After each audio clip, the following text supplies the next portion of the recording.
on Tuesday, July 2nd, 2013. Please rise for the Pledge of Allegiance. I pledge allegiance to the flag of the United States of America and to the republic for which stands one nation, under God, indivisible, with liberty and justice for all. Okay. Microphone's on, everyone. Lights on.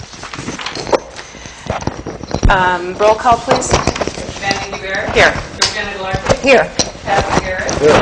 Ernest Rico. Here. David Madera. Next item is public comment. The public may address the Historic Resources Board during this section on items not on the agenda.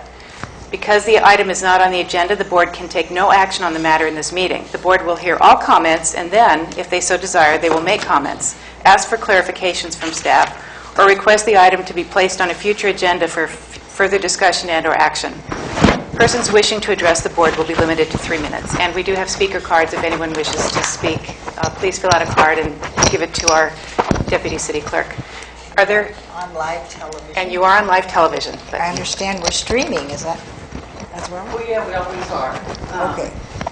And I noticed that you're putting that in the agenda. Is that something new? That's a great idea. Yeah, very good. Do we have any speaker cards? No, I have no speaker cards. Okay, then we'll move on to item 3, informal project review. This is the time when any potential and/or future project applicant may present their project to the Historic Resources Board for informal project review for the purpose of gaining information as preliminary feedback only. No formal application is required, and no action will be taken by the HRB at any time on any item at this time. It's a free activity. You're welcome to ask questions, to present a proposed project, and we'll answer to the best of our ability. Any speaker cards? No. Okay. Then we'll move on to item 4, consent items. We have the approved affidavit of posting agenda, approved affidavit of posting public hearing notice, and approved minutes for March 5th, 2013. Madam Chair, I was present on March 5th. That is probably an inadvertent mistake in the present list because I am noted later in the meeting. So I think that's it. Thank you. I'll fix that. Okay. Can we then take all A, B, and C together? Do we have a motion to do that? Move the items on the consent agenda be approved as presented. Second? I'll second. All in favor? Aye. So carried. Public hearing. Consider recommendation to the Planning Commission to adopt a mitigated negative declaration for the restoration of the brewery building and development of the property designated as the San Juan Brewery Project situated in the city of San Juan Bautista at 104 the Alameda. And we're going to proceed as follows. We'll open and conduct the public hearing and start with receiving the staff report. We'll allow the applicant to make a presentation. We'll then receive public comments and input. Then we'll close the public hearing. We'll deliberate and discuss the initial study and mitigated negative declaration. And finally, we'll make mandatory findings of significance. Based upon information in the initial study, mitigated negative declaration, public testimony, comments, input, and discussion of the Historic Resources Board and the whole record before the board, the following findings and overriding considerations with mitigation measures will make the project have a less than significant effect on the historical resources and its surrounding area. So we'll begin with our staff report. Thank you, Madam Chair, members of the Planning Historical Resources Board. You have in your packet my staff report. It consists of 8 pages now. We've made the addition of conditions 40 and 41. If you don't have that, let me know. I have copies here. And then following the staff report, which we'll go over, is I had 3 comments. The first comment was dated January 27th from Terrebonne, and we chronologed that and addressed that in the response to the comments. And then later that same day, one came in. It didn't open until Saturday morning, and that was from Greg McCandless. He owns and developed the Almaden Development Corporation, which is the property directly behind the brewery. And they had comments, and they responded to that. And morning we got another email from Caravan, and then we responded to that, and I have that on your desk, and with that copy. Then there is the figures that we put in, and the maps that we show the existing conditions, and then the plans on the 11 by 17 of the brewery building. It shows the site plan, the lot line adjustment, exterior elevation, interior elevation, and landscaping. Excuse me, Roger. Thank you. Then we have the notice of publication, and then we filed that at the county recorders on June 5th, and then copies of the comments that came. And then in addition to that, then Matt Leal and I, we gave you Chapter 2 of the development guidelines in the city of San Juan Bautista, and Chapter 6 of the development guidelines. And the last we included is an excerpt of Appendix D, the Secretary of Interior Standards for Rehabilitation of Buildings. That's the whole package. And coupled with that, then I put on your desk right now the last one, which was amended 720, and that's the last comments from Mrs. Caravan that we arrived at this morning. And does it include your comments? Yeah, Okay. in my comments, yeah. Yes. Okay. Basically, the first on the agenda is that you are going to be looking at the mitigated negative declaration that was prepared, and that's in the binder here, and it was circulated and to each of the members, and a copy was at City Hall, the library, county library, and all the comments were based on this. This is very similar to the draft mitigated declaration that you had received last month, and we kind of tentatively went through it, where we addressed certain issues, and then we amended that according to your input and stuff like that, and then added more mitigations, and those are occurring in the draft staff report, okay? Okay. The findings that we supported, when we initially had only 7 findings, we increased that to 10 findings based on the comments that we received from the input and comments that, and I'll just kind of briefly go over it. Is finding 10, a photographic documentation of the existing brewery, and 2, a digital or written documentation of oral interviews, and these were added based on the input and comments that we got. The mitigation measures were highlighted, and we incorporated the mitigation and the conditions all in one, and we summarized it for the last at 41, and it covers a multitude of conditions and approvals that we think are applicable. And in the comments, we can address specifically some of the things that were perhaps misinterpreted by people that were reviewing the thing. And I'll give you an example. We call for a 20-foot wide driveway approach at each entrance on the Alameda and Franklin. And somebody appeared to say, well, maybe this is an asphalt one. No, it's a driveway approach that will conform to our city standards, which is a concrete driveway and depressed sections and stuff like that.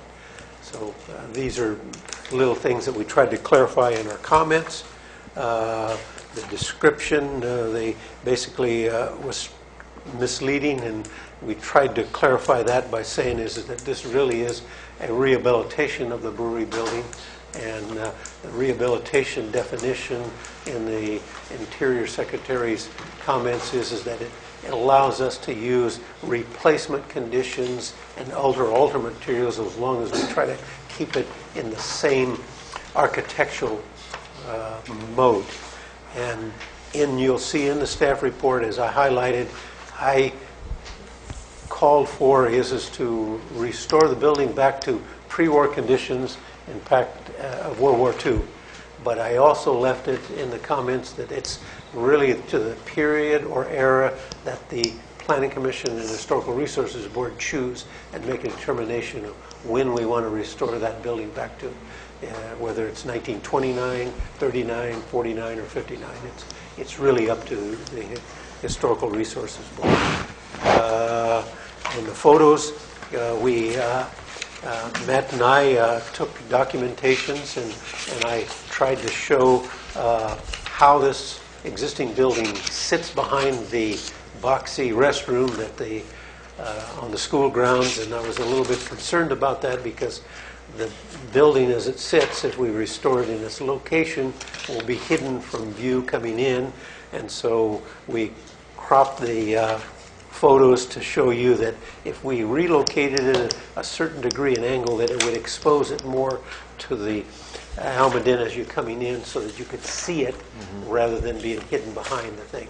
Now, particularly this is significant because when the brewery building is being replaced, I know Pat and I had talked about it, we want to take and re-roof the boxy restroom building and put a gabled roof on it with tile, and we have the tile that comes from the community center, and we're going to make it gable with an overhang and stuff so that it won't be so boxy and it'll look more traditional, like when you're coming in as you see the mission or the type of things. Now it doesn't have to be mission tile, it can be other things, because the Planning Commission is ultimately going to make that decision when we remodel the thing, whether you want to have it wood shakes or some type of an architectural. The other photo is as I stood at the center of 3rd Street down about Donna Esther's, and I took a picture down street to show that in the current position, you can't see it because it would be parallel with 3rd Street, but by rotating it, then it would expose it somewhat as you're driving southerly on the 3rd Street frontage. The third portion of it is the architectural drawings from the architect, and both of them are in the audience, and they'll be making their presentation. Notice of intent and posting, and if you'd want, I can go through detail by detail each one of the comments and the conditions of approval. So, and I'm sure we'll get into each one of them and how it relates to the project. Okay. I'd like to just ask, is it routine for a public hearing to post at a certain designated space at the property? Rather than going to each of the usual places, you only posted within the vicinity of the property. Is that customary? Yeah, I put 4 on in the vicinity of the property.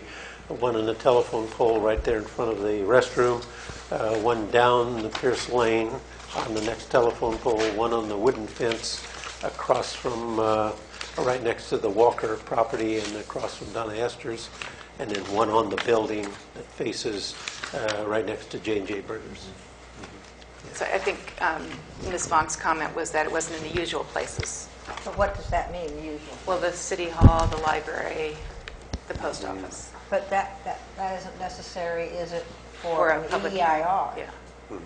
Because we had that question, I believe, when the D'Ambrosio project Yeah. came to the floor. And It requires us to post it a minimum of 3 spots on the property. Okay, that's it then. Yeah. Well, how do you want to proceed? Do you want to go through, do you want to hear the architects first? Okay, then please approach the podium. Good evening, members of the Historic Board. My name is Leslie Miles with Weston Miles Architects, and I know we've discussed this a number of times, but I'll briefly go over the project again. So this is a rehabilitation and a reconstruction of the historic brewery that was constructed in San Juan in the late 1800s. We had, as you know, we all visited the site once the trees were removed. And as we investigated the site, we determined that it really wasn't feasible for it to be completely reconstructed in its existing location. So So the decision was made to rehabilitate it and reconstruct it while saving as many pieces of the existing building as possible, as well as also developing both an oral and photographic history of the building. So the intent of the owner is for us to proceed with that and develop all of those items that are included in the documentation, and prior to actually moving ahead, obviously, with any level of removal and storage on site of the materials. In addition, there is this drawing shows the final, what we would consider to be the phase 2 level of the construction project. The first phase would be just the brewery area right there. But in addition, during what we would consider the demolition phase or the deconstruction phase, there's also a garage to the back of that building, and there are doors that will be salvaged from that building as well. And those will all be stored on site so that they can be incorporated in the final development.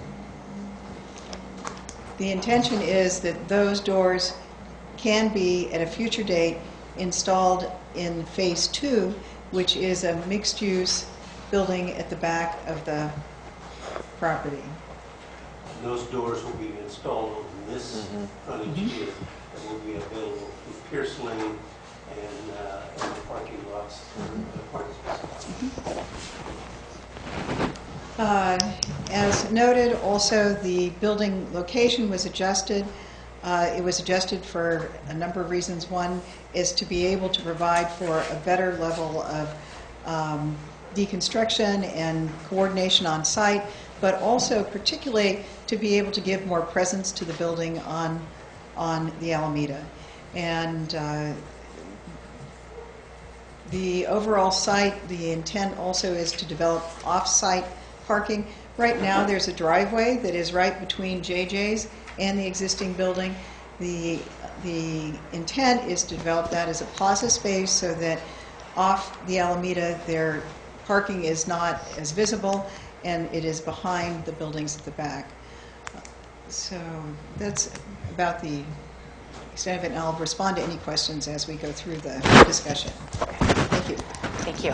Board members, do we have any questions for the architect? Not yet. Okay. Do we have any public comments at this time? Public comments, input? No. Oh, yes, I have one from Richard Thompson. Richard Ponce, 93 4th Street.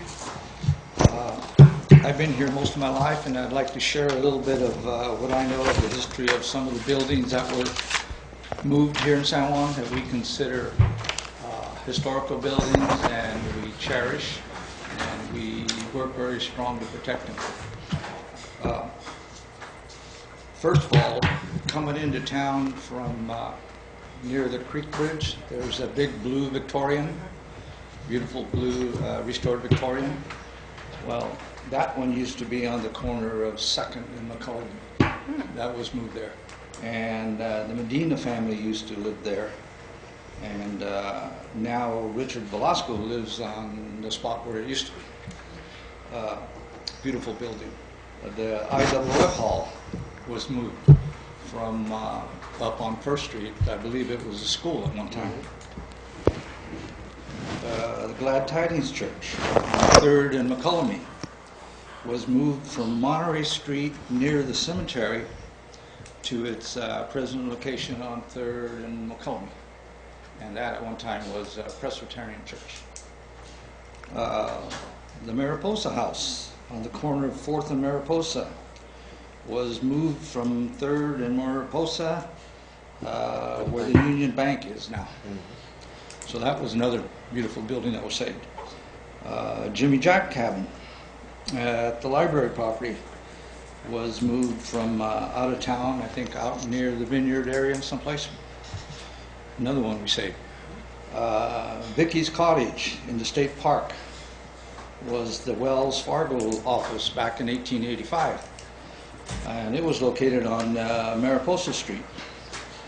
was moved in 1885 by Angelo Zanetta to where it's at now, and it was used to house his health, so economic reason. His daughter lived there from 1933 to 1950 when she passed away. Number 7, small cabin in the state park on the corner of 2nd and Mariposa was moved into town from the Mission Vineyard area. House on 5th Street between Washington and Polk was moved from the Mission grounds. Used to be, I think, the priest's residence. The jail at the state park used to be on 4th across from the present Mariposa House, and that is now at the state park. The Medina House on the corner of 4th and Washington. That's a little white house with a little apartment in the back. Yeah. Beautifully restored. That was moved from the corner of 4th and Franklin. A lot of houses were moved and were saved. Your house too, right? The Inigas two-story house was moved from the corner of 2nd and Monterey Street, where the Nylon Warehouse is, the new addition to the Nylon Warehouse. Well, the bottom floor of that house, it was a two-story, beautiful two-story. The bottom floor is now on the corner of 3rd and Church. And the top floor now is an apartment, and it's in the trailer park across the street. Blanche Tax Ranch across the highway during the 156 bypass project was divided into 3 sections. The Allness family, actually 4 sections. That Allness family on Lang Street got the main house, and they incorporated the water tower with the house. My brother Julian got another third, and he restored that, and that sits on 5th Street between Washington and Polk. And my other brother John got the other section, and that sits in the same area. A house on 46 Franklin Street, Everett Shaw's old house. It was moved in the 50s or 60s during the 156 bypass. And there's a gentleman, Don Gil Medina, that moved 3 houses to the end of Washington across the highway near Lang Street. There's a lot of other houses, small houses between Washington on Polk on 5th, 6th, and 7th that were also moved during the bypass. And most of them are what we consider historical houses. They were moved for a purpose. They were moved mostly financially. Some of the ones at the Mission were historical preservation moves. Anyway, my point is that we have to move houses to save them. Thank you. Great point. Richard, could I ask to have a copy of that for the Historical Society? I'll have to do some spelling check, but I'll get it. Okay, that'd be great. Thank you. But I'm confused about Mr. Ponce presenting this list about houses that have been really moved, because I don't believe that part of the proposal for the brewery is to take it from its site at all. It's just proposal to be repositioned on its site. So I appreciate going through this whole thing. Houses move, but we're not proposing to move the brewery from its site at all. My emphasis was on move. Just Move. Yeah. Not from one end of town to the other, but still it's going to be moved. Commissioner, I think we're dealing with what he's... I'd like to recommend that you approve the declaration. Thank you. I think what he's getting at is the fact that nothing is set in stone here. And the purist who would say you can't move it because it's always been that way, he showed some significant buildings that have been completely moved to other ends of town. And if the commission chose, or the board chose to see that moved how many degrees, so it was either parallel to the street or someplace in between from where it is, it would not be something that is unknown in San Juan Bautista. Yeah, the house that I grew up in on 1022 First Street originally was in the back where it exists today, and my brother built a home in the back there, and it was moved in the late 30s, early 40s to its current position or place, and it was beautifully restored too as well. So on First Street. So there's been a lot of movement going on, even though it was on the same property. Yeah. I'd like to thank Ponte for sending me the same speech, because that's what I was just going to come up with. Yeah. I had it all written down there. That was Thank you, a Ponce. very compelling point. He missed two that you know about. Very good. Good lesson, too. Any other members of the audience who'd like to speak?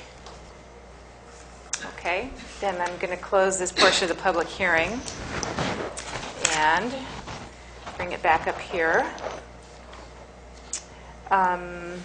Commissioners, board members, what do you want to discuss? How do you want to proceed with this? Well, in light of what I've heard so far, I'm in agreement to go forward with it, to approve the mitigation. As far as the findings, whatever needs to be applied to as far as this construction, reconstruction, restoration, preserve, restore, make new what needs to be new, to save what needs to be saved. I think it's defined in this package, and I'm comfortable with it to go forward at this And I point. think that's important is that as you deliberate and come in, and I think Ernie is quite aware of it, that with his experience in planning, is you have to make findings to support your motion and approval. And these findings are important. I've outlined 10 of them, or 11 of them, but by no means be restricted if you feel that there are additional findings that you want to support whatever action you take. We can document those findings. Yeah, and I feel that's written in the document in itself. The document, Yeah. because it's the whole record before you, and all the information that's presented tonight, and you can make the necessary findings. This becomes a legal document, and it has to be legally defensible.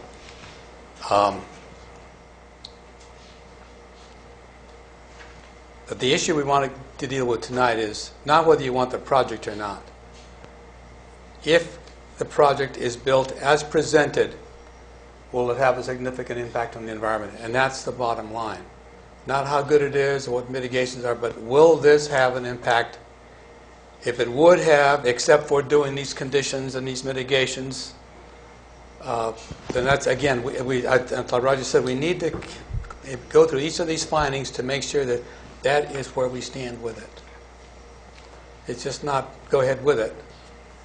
I want the public to know that we went through everything so that once we make a decision, they can't come and challenge us for not having Yeah, but I'm done part of the public, and I'm saying that I went through this, and I'm comfortable with it.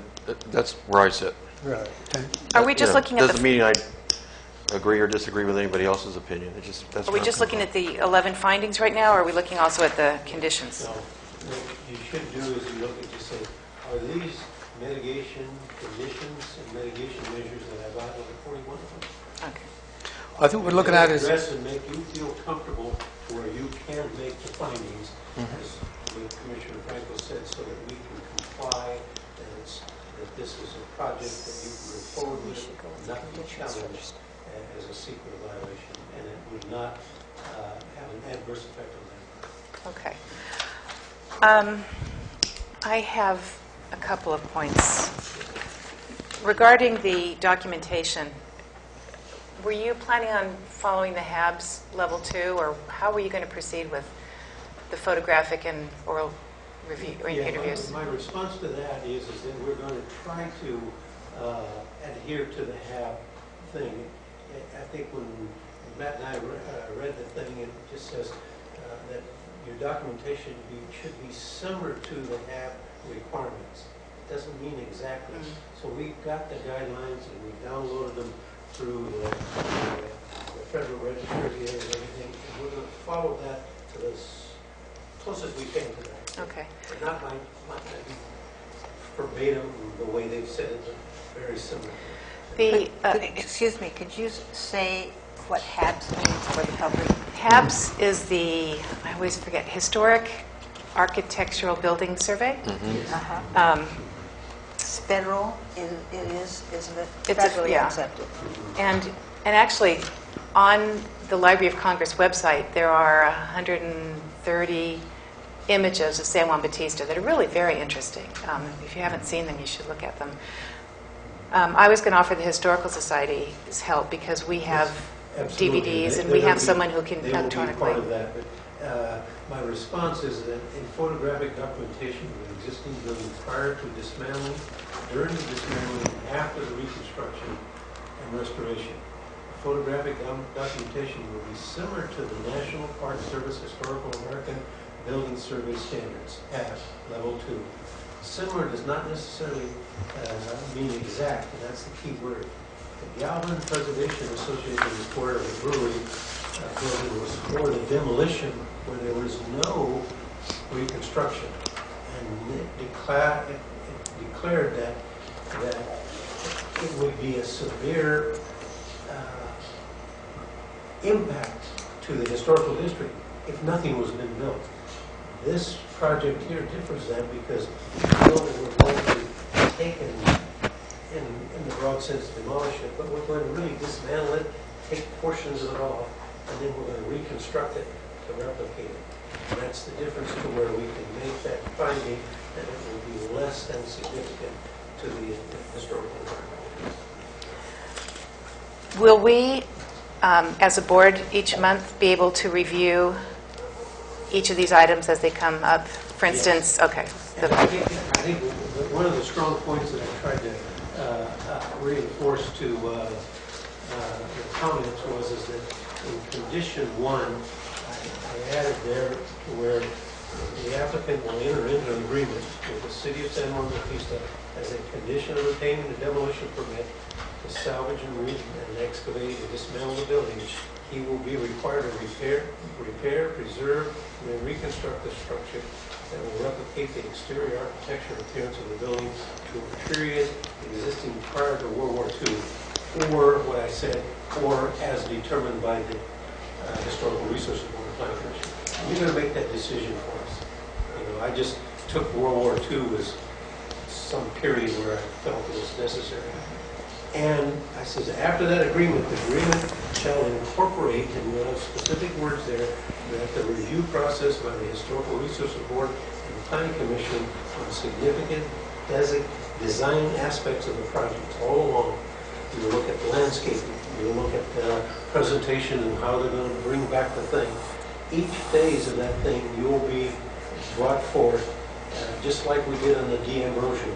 We reserve these architectural appearance of the units, the size and the scope of each individual units. When they get ready to build, they're going to come back to you, and you'll have that provision to review each phase of it. Now, do you have another clause in there too? Once that tore down, he has so many months to start building the building? Yeah, time frame. In the agreement, we will put it, and generally what we say is within, because of the time frame, sometimes weather there, we generally tell them just says within 1 year and subject to where he can approach and say if he's running behind schedule and something happens, he can come to you and ask for an extension. That's the way we draft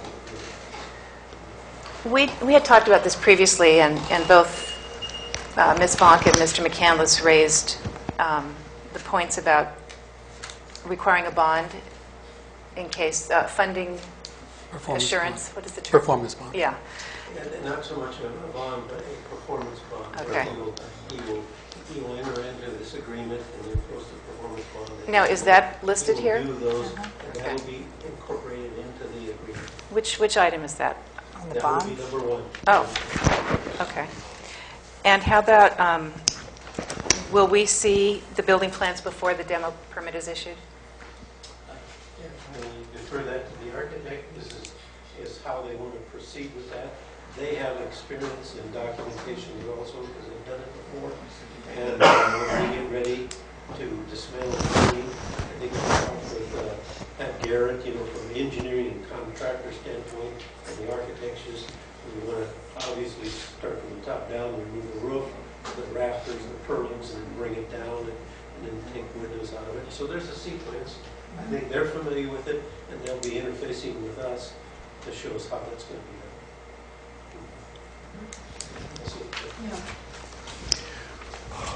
It's interesting because I think as we go through the removal and demolition of the project, we'll also be able to see what can really be salvaged and how it can be reincorporated in the So it's going to be kind of a combination of, we'll find that this piece works really well. For example, the siding on the front of the building is different than the siding on the back. And so we're kind of curious to see, well, which siding really is the older siding of the two. And so there's so many anomalies in the building that as it's deconstructed, it will help us also to be able to better articulate the plans. So it's a very straightforward building, but I think it'll be a combination of things. There'll be a set of plans. We'll certainly share the set of plans, but the actual final plans will actually be somewhat of how can I say it? Work in progress? Yes. Yeah. Because it's really, it's going to be hard to be able to identify that this is where specifically we're going to be placing this piece until we go through that demolition process. So we're saying that we're not going to have a set of plans until you take everything apart? No. What I'm saying is we'll have a set of plans, but those will be, as we go through the demolition portion of the process and the removal of the pieces, then those plans will evolve to be able to incorporate additional. So initially it'll be fairly straightforward, looking at what we intend to do, but it will evolve as we find. We might find is that when we're removing certain purlins and rafters that we wanted to incorporate that, but then they're totally dry rock, and we got to make that adjustment and say, okay, that's it's going to look like it. Yeah. Would it help us to have somebody oversee the demolition to make sure it's done properly without ruining a lot of stuff? Yeah, that's going to be particularly important, that things are removed Right. carefully and stored properly, and so that's going to be... Because if there's certain ways you could tear a building down, some ways you ruin it, some ways you could save a lot of stuff. Exactly. And so I think part of that is going to be initially kind of an education process for the owner to be able to understand exactly how we're going to take the building apart, and then how pieces are going to be reused in the new building. So we're talking about demolition and actually deconstruction, aren't we? The word Yes. demolition is frightening to Demolition- this community. Yeah, And I demolition think is- that if yeah. we can concentrate on using the word demolition, when we're talking about phase 2, taking down the little building in the back. Yes. Or when we're taking down the shed, but saving the doors. Yes. But when we talk about the brewery, I think that we ought to be more careful about Yes. using the word demolition, Yes. because Yeah. what we're really doing is taking it apart piece by piece, Yes. saving That's what the we word I can, use. I use storing them, and then It's really, yes, Dismantle is dismantling such a and better word. deconstructing. Methodically Yes. dismantling. Right. Yes. thank you. Yeah. And I think as we dismantle, it will inform us a little bit better in exactly how things are going to go back on. It's a very simple structure, so the opportunity to be able to reuse and also to be able to develop, to reconstruct or construct pieces that will coordinate with those pieces. I've had several dialogues with the owner where he wants to take an area behind that existing residential area that he has a tenant in and fence that off so that when the dismantling begins to take place, that area can be stored, sheltered, preserved, put on rafters and probably bricks prepared or to something there, so that, and then it'll be so that owner can watch it, so it's not no theft and pilferaging and stealing. And so then we know that those are the good parts of dismantling. Now, when we get back to reconstruction, it can be incorporated into it. Is that really a secure spot? He's going to put a sectarian fence around He's it. going to put an Okay. external fence. No, that hasn't worked before. Yeah, right, yeah. And he'll have that tenant in the back that will be living. Keep an there. eye. Keep an Oh, eye.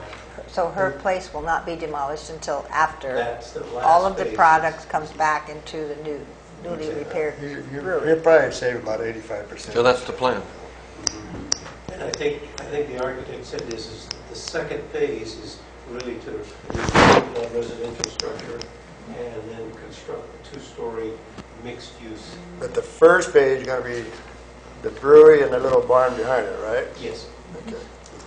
And then when all that's done, the parking lot and everything will be in except for that new building in the back.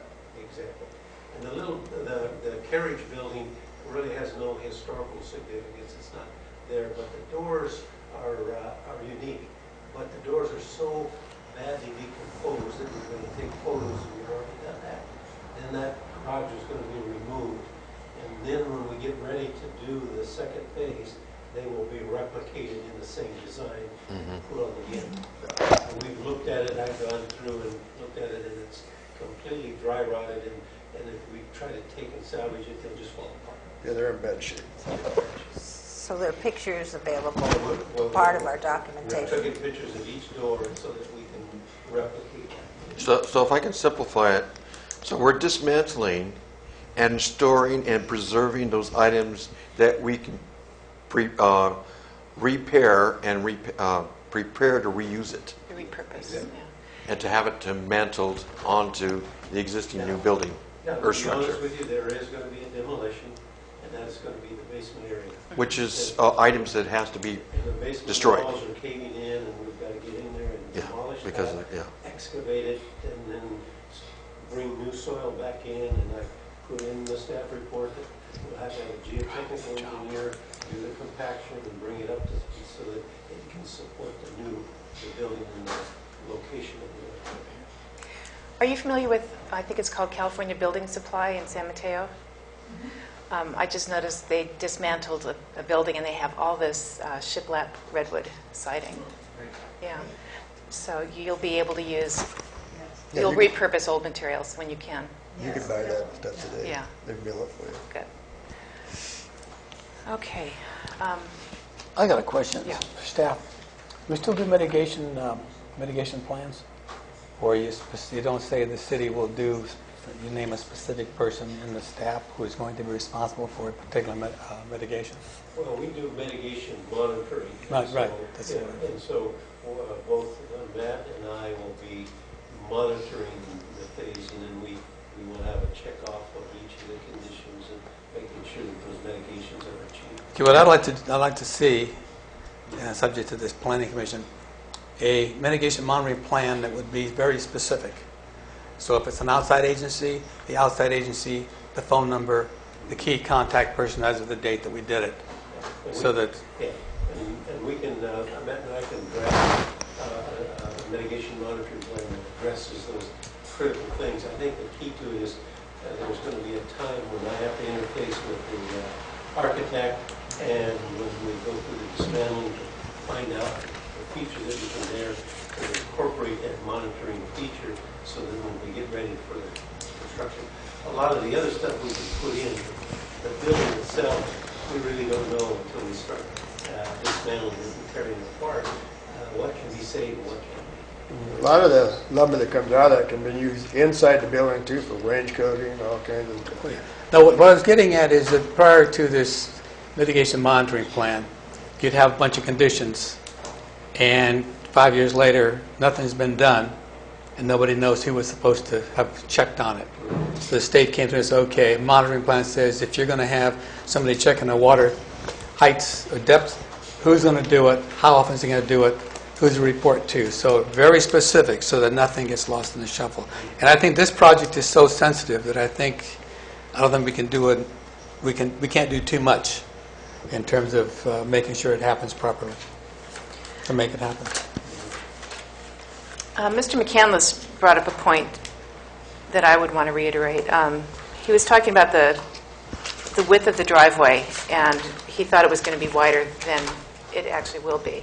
And he was concerned about the pepper tree, and I'd like that we add a condition to protect and preserve the pepper tree.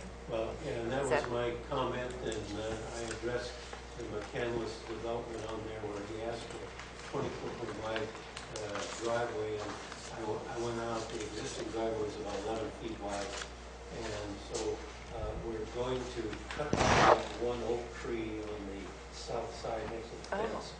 You know, it's By the bathroom? by the bathroom, it's decayed, Oh. and it's it's ready to die. And then we're going to move it there. And I got a 21-foot right-of-way, and we get a 20-foot driveway. The 24 will kick it to where it's only 4 feet away from that pepper tree. And I said, well, yeah, that's all right. But then as I look out and I stand up and I measure from the garage out, if there's a large branch going to the south, it's only about 6.5, 7 foot tall. And if we widen it to 24 feet and I get a car or a truck going in there, oh, it's going to knock that branch off. So my response is that I want to keep it at 20 feet. 20 feet is 2 travel lanes width, and I think it's sufficient to accommodate ingress and egress to the parking lot as well as to his property. Yeah, there'd be red zones on it, so you can't park there anyway, so it's wet. Yeah, Yes. there would be non-parking. And then the other aspect is that he asked is that what's to prevent people from coming into the brewery parking lot to go down and use his property park. And we will have a sign on there that I would say, not a through street or a private driveway beyond it. Did you address his comments that Yeah. we've seen? Yeah, and that's in the second part of the response on the number of pages. Comment The new, from Alameda, Okay. And it was number 1, the road widening, and the very first comment, Pierce Lane is a 1 or 2 access points to the brewery building. Pierce Lane is These are the proposed to be answers. 20 feet in width, serving 2 lanes of traffic. Property behind the brewery is owned by the Alameda Development Corporation. Currently, there are 4 residents around here that access Pierce Lane from the Alameda Development property. The existing width of the gravel road is about 11 feet wide. The request to widen the Pierce Lane to 24 feet in width, the existing pepper tree is 28 feet from the property line, and by widening the Pierce Lane to 24, put the vehicle and traffic path within 4 feet of the pepper tree. This would result in eliminating a large southerly branch in the pepper tree, which would extend over the travel lane and be less than 9 feet in height at the 24 foot. To eliminate the south hanging branch of the pepper tree would leave the tree unbalanced and out of symmetrical appearance. The 20-foot driveway of Pierce Lane can accommodate 2 lanes of traffic and is sufficient for the proposed development and any future development by the Alameda Corporation. and what about during the construction process? Will it be safe from the vehicular traffic? Well, during the construction where I have large trucks and everything, we were going to coat it off. I figured we were Okay. going to put some barricades and crowd is over to the southerly side so that they won't get an accident. And they'll probably put a security fence all the way around it, right?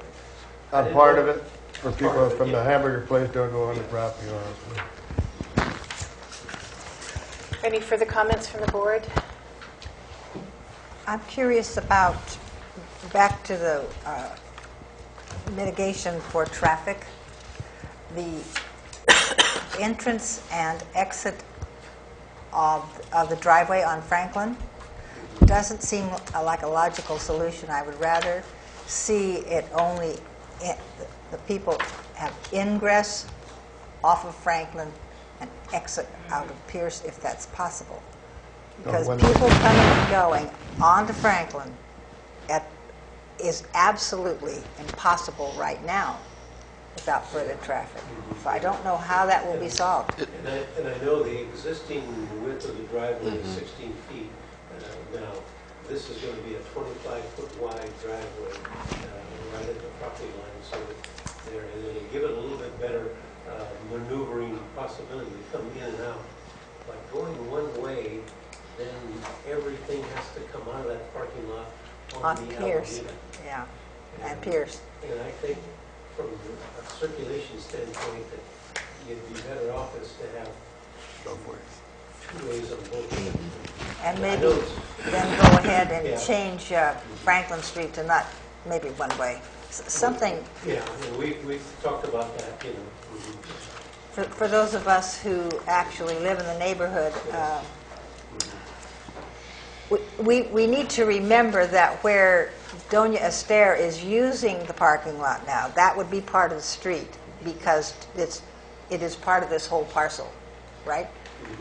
It isn't going to be where they come right out behind the JJ's Burgers. It's going to include the other driveway that people are It's using. going to be further back. The dirt one. Yeah, right. And I've talked with Al from Donna Esters, and he is willing to participate with Mr. Serta to develop that parking and so that he can accommodate some secure parking for his development so that it won't end up on Franklin Street or 3rd Street. Has there been any discussion with the Walkers who own the whole entire rest of the block about what can happen in that whole end of town? Future planning? Yeah, I have been meeting to write them a letter and ask them what their intent was of that large vacant lot. I understand that previously, several years ago, there was a development plan submitted for that, and I have not found that development plan. It didn't go anywhere. It didn't go anywhere. Are we really being good planners if we don't take a look at that whole block, which is the Alameda entrance gateway to San Juan? Possibilities. I know they don't know, they're not part of That's a this good point. application and so forth, but I've tried to get a dialogue with that, and I approached the owners of the Almaden, with the 4 residentials, and I asked them what their future intentions were. It's zoned mixed use, which is basically a commercial zoning with a residential component, and the same thing with the Walker piece, that's a mixed use with a residential component. And they didn't have any immediate plans, but that they could, And the point is well taken, is maybe we should write them a letter and see if we can get the 2 owners together and see what their future plans are. That's good advanced planning. another point that I'd like to make is that Mr. Soda's application covers the entire 2 parcels. Is it 2 right now? Yes, he owns... Tax parcels, 1 large parcel. The application covers all of that space, including JJ's Burgers, which we are not addressing in any manner. Should we be perhaps thinking of it as part of this project other than just the driveway? Well, I think indirectly, part of the project, the building itself is not, but the plaza area and the front plaza area is part of that, because if we're going to put the picket fence, the Grave State fence, incorporate that, and then he's going to move a lot of his umbrellas and tables out into the plaza around that common area. So that would be part of the landscape discussion that we have later? Yes. What can we do to mitigate the results of the construction on JJ's? When Well, their patrons will be... It's going to have to be phased in. I'm sure when we get going on the brewery building, we'll probably cord off and do that because we don't want to interfere with his activities and livelihood.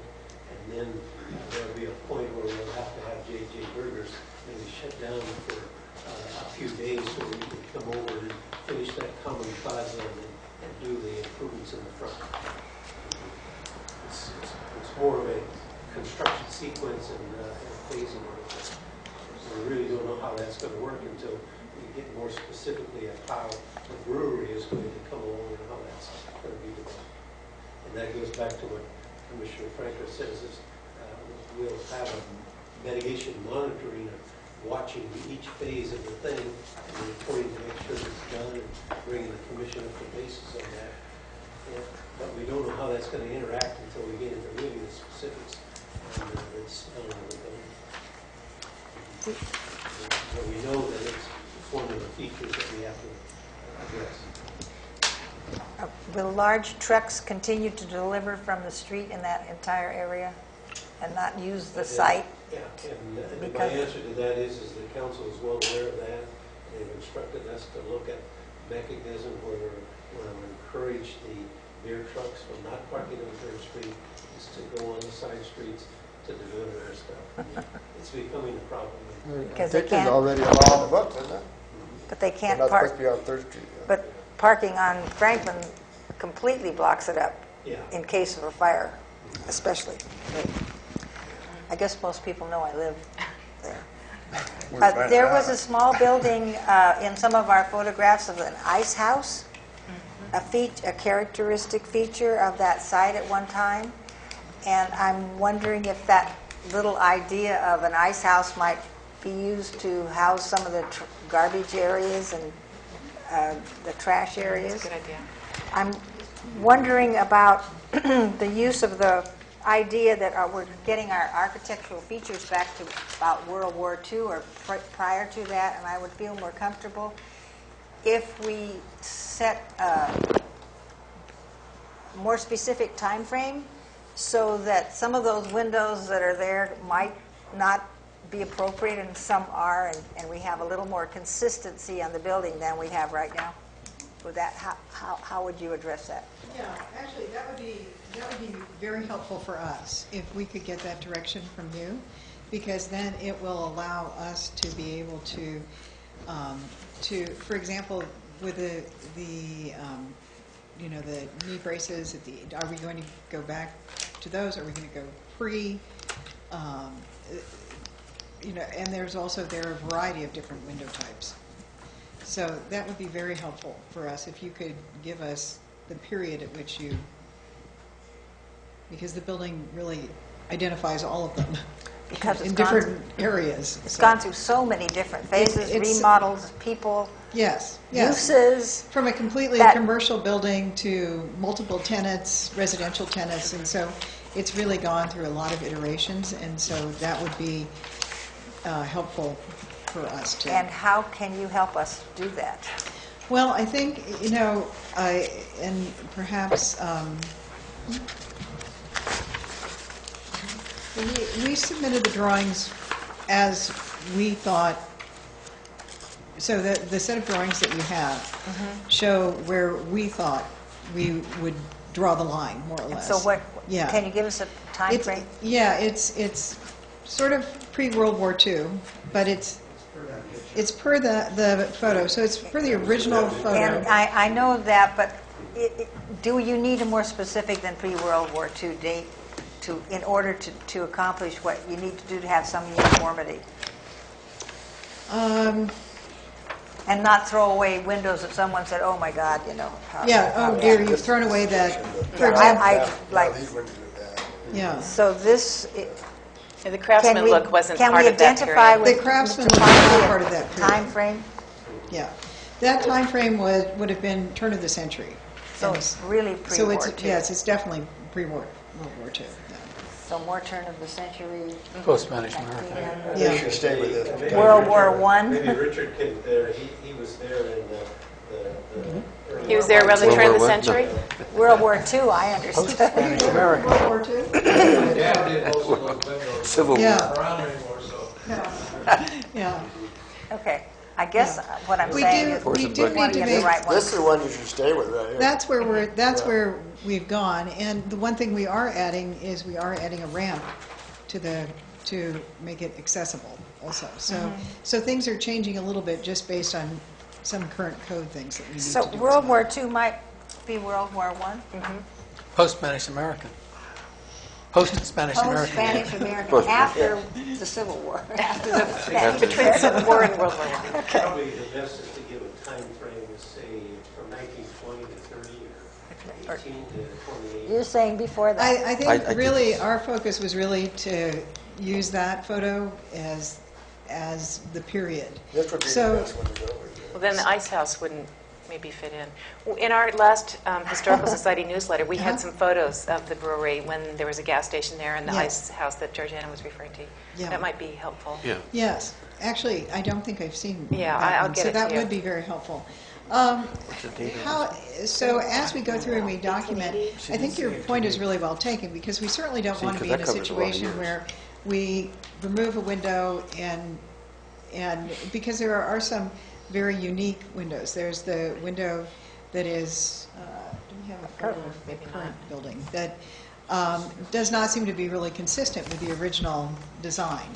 However, it is does have sort of a historical, maybe your father.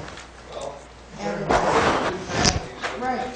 And they each did their own thing, so Yeah. that's why you have so many different windows now. So we should stay with this. What do you Yeah. think is the time period of this photo, Richard? That you've given us. Is this the one you've given us? And would, That's about Yeah, because it's this, Yeah, those were all still there when we did. yeah, and those windows, Maybe those windows are very consistent. It's this one 20? that's It could be odd. like 20s or Well, it's 30s. these guys. Oh, okay. Those are, yeah. But then Yeah. it's- like that. So he's saying that they were there when he lived there, so that would be World War II. Still there. Yeah, yeah. These here were probably done by Hellbone or Yeah, they're not original. Cleveland. Yeah. Yeah. yeah, but with that picture, that black and white, what year was that, do you think? This one, this was 1800s. 1800s? Yeah. So Richard, when you were living there, was that porch still there? Close. This one. Was that the way, I mean, like that black and white right there? No, the large porch wasn't. When you were living in it, This big, Was that Yes, it porch there? was. It did wrap around all the way over to here. so that porch was there? That porch Yeah. was there. So you're But it covering wasn't- back to 1800s Yeah. to almost the 40s. Yeah, in the 40s and. So that porch was there, This Yeah. porch was added on after, post yeah, Spanish American Yeah, War. that little back section. You got it covered. In the late 40s, late 40s. 1940. Or we could even just say as depicted in the picture provided by the Remember the architect. Maine, or was, is that what it was? And then that was too specific? Yeah, I don't remember know. the Maine? Good. Ask them that, Yeah. Tip and talk, yeah, because we want I remember. to establish something people can argue with. Yeah. Cliff Richard, do you Yeah. remember the Maine? So the ice house goes. So that's a lot of years with that one, those same features. Would it be too specific for us to, we documented a lot of pictures, you know, Yeah. of the things, and They weren't that even side Yeah. is probably the more original, Uh-huh. but this stuff here is not so much the original. Oh, yes.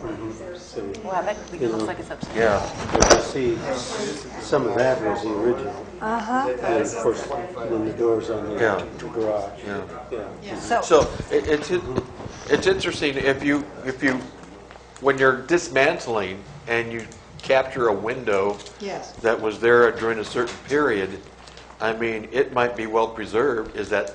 I mean, Well- you have to make the decision. Is that the window's going to Well, we're going to that's- stay with? You know. Well, and that's an interesting question, because one of the things, too, for example, the door that's facing JJ's is a wonderful little door, but it's a little door, and it won't meet some current code. So one Yeah. of the things that we're looking at also is how we can preserve some of these and introduce them perhaps in the Yeah. inside. Right, exactly. And really talk about the history. I mean, because I think clearly the exciting thing about this project is that we have an opportunity to really look at all the different iterations that have happened to the building, and Right. really how the building has learned over time, how it started out, how it's grown and changed. Yeah. So I think the purpose becomes, what do we display?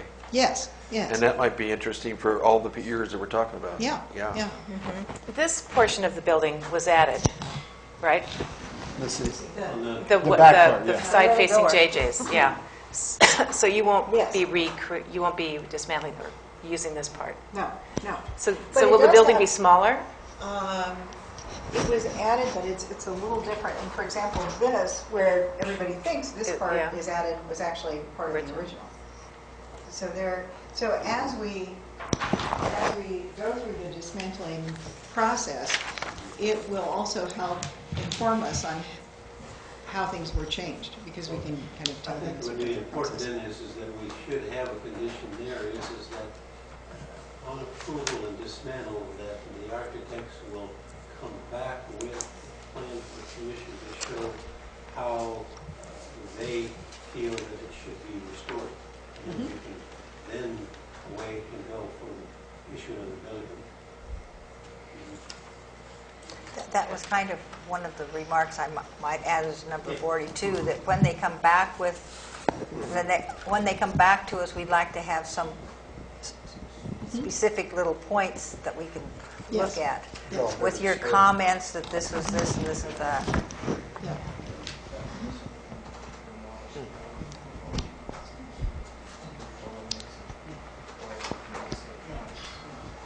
Okay. So then to clarify, what we would look at doing is dismantling the building prior to doing the drawings.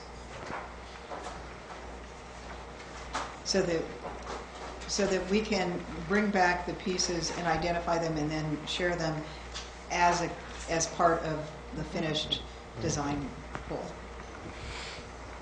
Like, where are you going to put that door? Exactly. Like, where does that door go? Yeah. And, as we look at this, we have doors in locations that they're not in right at the moment. And so there are quite a number of things that are, the building has substantially changed over time. So if you come back and you drop the big sketch of the front of the building, you got to show where the doors are, the windows are, and Yeah. all that stuff, and then you make the improvement. Yeah. Yep. This is probably a premature question, but how are you going to build it when you don't know what the occupancy will be? It's going to be the same size, so. Just the Yeah. same footprint, and then, Same square footage, yeah. right? Yeah. Yeah. Yeah. And the leasehold would take care of Okay, what so they if need to do. offices go in or if a restaurant goes in, it'll be up to Yeah. them to... And Yeah, it's still going to have the little lean-to on the back, right? And then it's going to look just like this with that same lean-to on it. And then just the windows will be changed a little bit. And the intention is to really, pretty much, where the restroom is now, the bathroom, when you went through, the bathroom would be about in that same location, so it would be at the back. And so then it could be divided into the two spaces as it was originally. And so then the rest, so if you see the floor plan, you can kind of see how that layout could work. But the nice thing, the building is so simple. It's easier to be able to, if it had a lot of, if we were looking at actually reconstructing it as per the residential period, then it would definitely have a lot of constraints in terms of Well, the inside doesn't future. really bother us because it doesn't make any, it's been Yeah. added Yeah. on so many times, the inside wall beams and stuff. Yeah. Okay. Board, are we ready to make a motion? I've got one question, Roger. Okay. On, what I guess, mitigation, condition mitigation number 22. 22? You got Friday and Saturday. Do we have a prohibition on construction on Sunday, or Yes. that should be stated? Yeah, we said 7 to 6, Monday through Friday, and 9 to 6 on Saturdays. No work will be on Sunday. And there should be one other clause in there, if there's any events going on a Saturday, there should be no construction. Oh, my Oh, gosh, that's good right. point. Any Street, authorized street events. Right. Yeah. Authorized street events. Good point. good ones, Pat.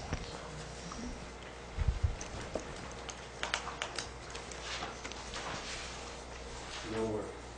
No construction.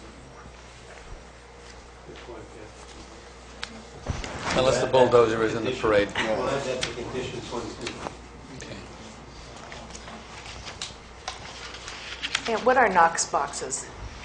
Knox. Boxes, they're the little black box that we put next to the door.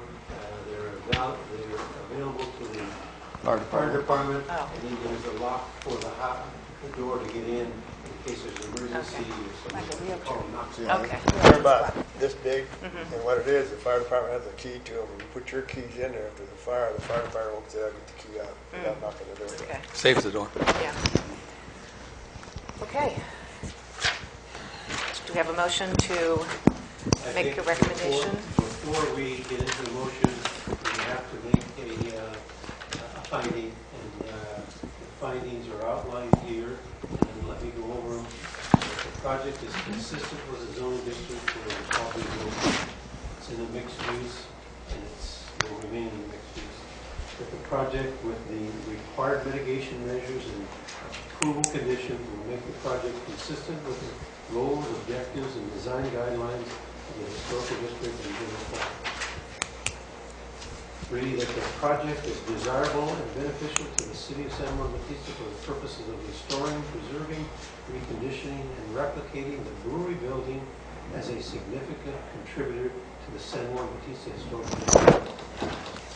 The project is consistent with the permitted use allowed by the zoning ordinance, and that will be properly related to the transportation facilities and other public facilities in the surrounding area, and will not cause an undue environmental impact related to noise, odor, and pollution.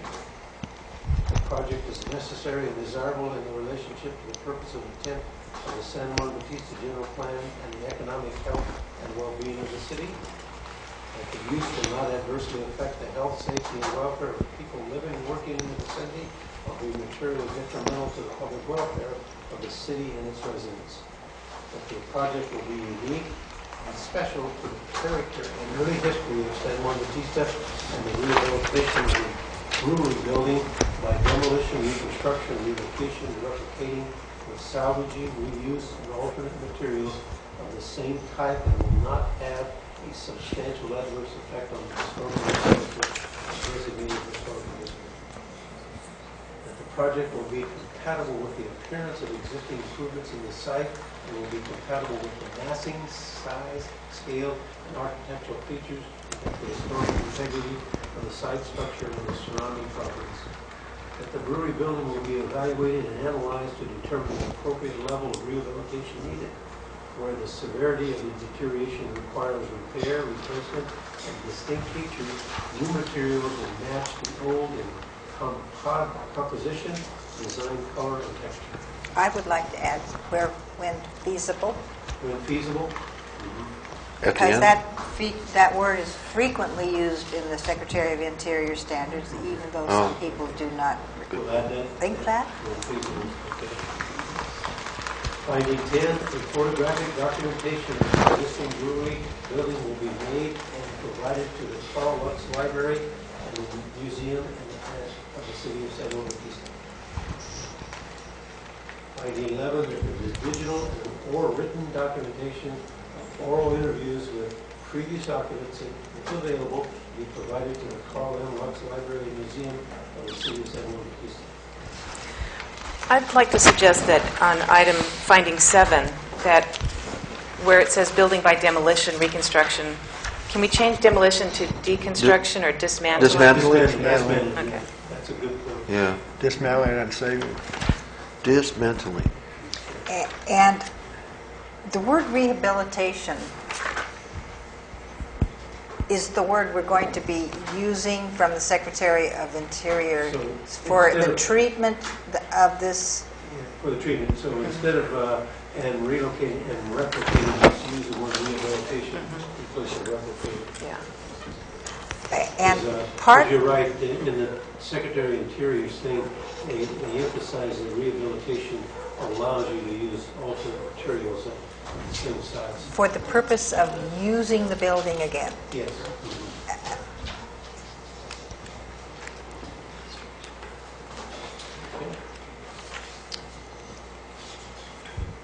Okay. Would someone like to make a recommendation to the Planning Commission to adopt the initial study, mitigated negative declaration, and conditions of approval With the findings. with the findings 1 through that 11. 1 through 11? And Right. all of those 41 Mitigation. conditions. And mitigation support that. measures. And mitigation measures. So what we're approving right now is the dismantling of the building and the little building in the back, not the little house that he owns, right? Phase 1. And we're not giving him permission to start building until we get a set of plans in front of us. That is correct. And we still have to have Come a- back with a, there, and then in addition So what to we're- that, is Matt and I will be developing a monitoring, mitigated measure monitoring plan that will be submitted to you. And that's a development process because when we start to dismantle, it will really affect how we. So Right. we're going to give him permission to dismantle the building, fill in the basement, compact it, get it ready to go. And we're going to be looking at the new set of plans to make sure it's all what we want.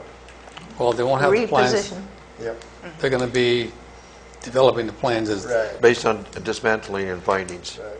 But actually, at this point, aren't we just recommending to the Planning Commission Yes. to do that? Right. The recommendation, yes. that's, but that'll be one of his recommendations. So the motion would be is that we approve it with the recommendation of the planning commission, subject to the findings 1 through 11 and the 41 conditions of approval. Because when it comes back the second time with the plans, they're going to have electrical, landscaping, lighting, drainage, all this kind of stuff. All those minor details. Okay, if nobody else wants to do it, Yeah, go for it. Right. I move that the Historical Resource Board recommend to the Planning Commission the following a public hearing and evaluation of the proposed negative declaration, or the mitigated negative declaration, that we recommend that the mitigated negative declaration be approved with the findings, with 11 findings that we went through, Right. and 41 recommended conditions that should go with the project that will also result in its mitigation, and that the project will be found to be having less than a significant impact on the environment.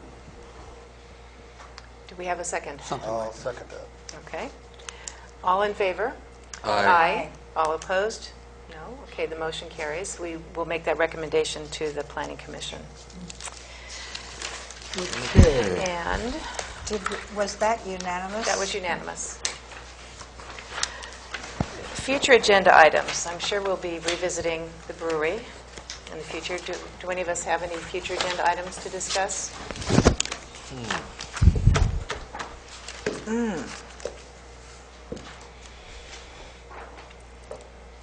Well, I know Design that review. Ernest asked to get a report from the Strategic Planning Committee, and maybe that might be something we can put on the agenda. Is that for historic design review? or No, this is a for the- Strategic Planning Committee that's being, No, you want it on this agenda or the planning commission? good question. Probably both. Planning Commission. Both? Yeah. All right. If you want, I mean, well, Planning Commission.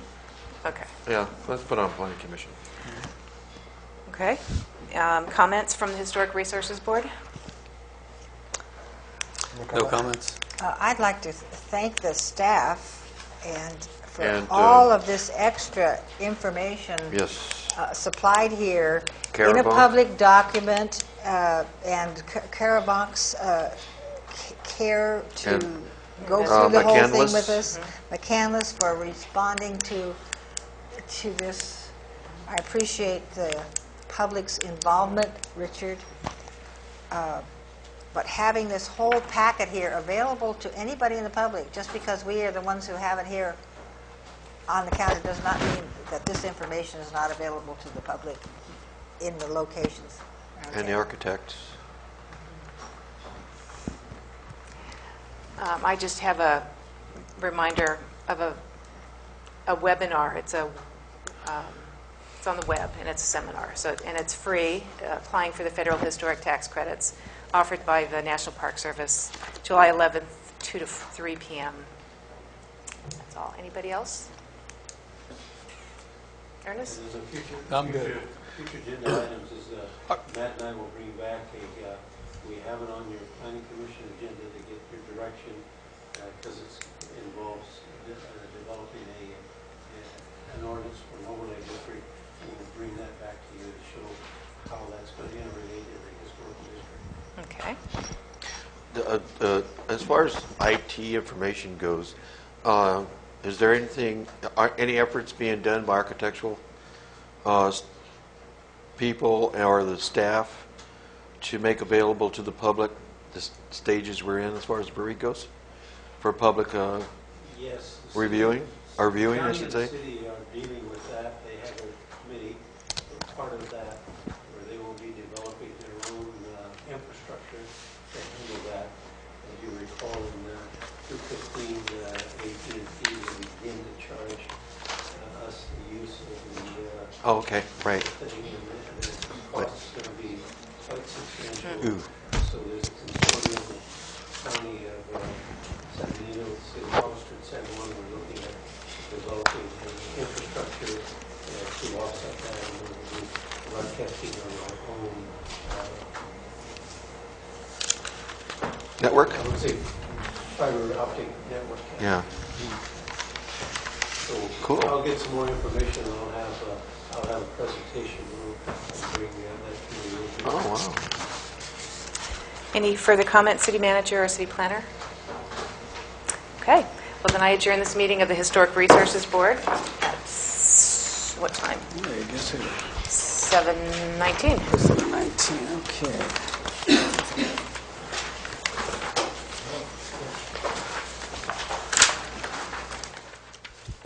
Okay, are we set to continue? Okay, pass the gavel over to the kid here. Okay, I call to order now a meeting of the San Juan Bautista City Planning Commission, today being the 2nd of July, 2013. Staff, would you call the agenda, please? Sandy Kavere, Here. Georgiana Clarke, Here. Pat Garrett, Here. Ernest Franco, Here. David Jarrett. Here. Thank you. Okay. We have an agenda. Is there any items that you'd like to add or comment on, or do you approve it as presented? Call for a motion on what to do with it? I'll make a motion that we approve A and B, and then discuss C. Wait a minute. Oh, no, this is the To prove the whole agenda. whole agenda. Oh, 3. No, 2. The current agenda. oh, two, yeah. I'll make a motion to approve the agenda. Second. Second. All in favor? Aye. Opposed? Carried. Okay, public comments is next. If there's anyone in the audience who would like to speak to the Planning Commission on an item that is not on the agenda, understand that any presentation you make, the Commission may or may not respond to you. We are here to listen, to take your comments, and if something is such that it needs action, it will be placed on a future agenda. But now would be the time to speak to us if you'd like to. Do you have any cards? I have no speaker card. There are no speaker cards. No one on the agenda has indicated they want to speak. We'll close that section. Is there anyone who would like to bring before the Planning Commission for informal review a project or idea for a project that they've been looking at, or would like to have some informal feedback with no action? There being none, we'll let that one go. Tonight's action items: to approve the affidavit of posting agenda, approve the affidavit of posting notice of intent, and consider a proposal to reschedule the August Planning Commission meeting. Did we see that one? Okay. Let's take them one by one. This would have been a consent agenda, but you can't consider something that we don't know about. So let's take the first one. Any problem with the affidavit of posting agenda? No, I make a motion that we approve it. Okay. Approve the affidavit of posting notice of intent to have a public hearing on this thing. Didn't have a second for that. I think I want to take both of them together. Yeah. Yeah, A and B. And And so we that's the approve- same one that we saw in the Historic Review Board. I don't know, but this is Planning Commission now. In notice of intent, let's see. Notice of intent to adopt a mitigated negative declaration. Okay. On items A and B, I would call for a motion to approve, unless someone has a comment on it. So moved. Second. All in favor? Aye. Opposed? Okay, we'll take number C, since that's going to have to go down for discussion, so we'll put that one down as number F under 7. 7F will be consider August meeting rescheduling. Good. Now we have a public hearing, and we had a public hearing before the Historical Resources Board, but this is the Planning Commission, and the Planning Commission, as you know, is a legal body mandated by the state of California planning and zoning laws. So even though you may have heard something in the past, we're going to have to refer to it or bring it up during this portion, otherwise it will not be part of the official record. Okay, we'll take the item here. Consider the adoption of a mitigated negative declaration for the restoration of the brewery building and development of property designated as the San Juan Brewery Project, situated in the city of San Juan Bautista at 104 The Alameda. Let's see. We had a notice of public hearing that was posted. It was also published, and it was published online as well as in the print media. We have documentation from those agencies who did it, and so we can acknowledge that it was done. Okay, next one would be applicant's presentation. Would you give us a brief summary of what you are proposing to do? No, Chairman, no, members of the Planning no, Commission. staff. I'm sorry, the applicant first. Go ahead and speak, Yes, Leslie. Mr. Chairman, members of the Planning Commission, the Historical Resources Board reviewed the mitigated negative declaration and conditions of approval and necessary findings. They considered the documentation and testimony of written testimonies of Caravan and the Almaden Investment Development Corporation. We heard input from Richard Ponce and the applicant's representative architecture office, and they have developed a recommendation and findings to support the going forward with the building and the development, subject to 11 findings and 41 conditions of approval. Thank you. Applicant, would you like to make a comment on what has transpired, what you've just heard?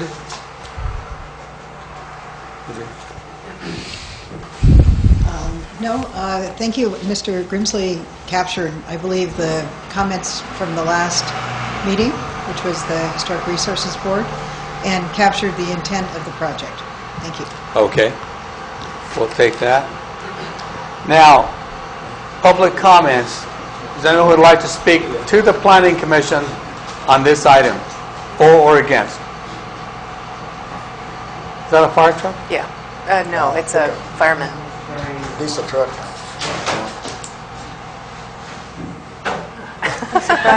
Surprise at house. I have these over to fix the windows.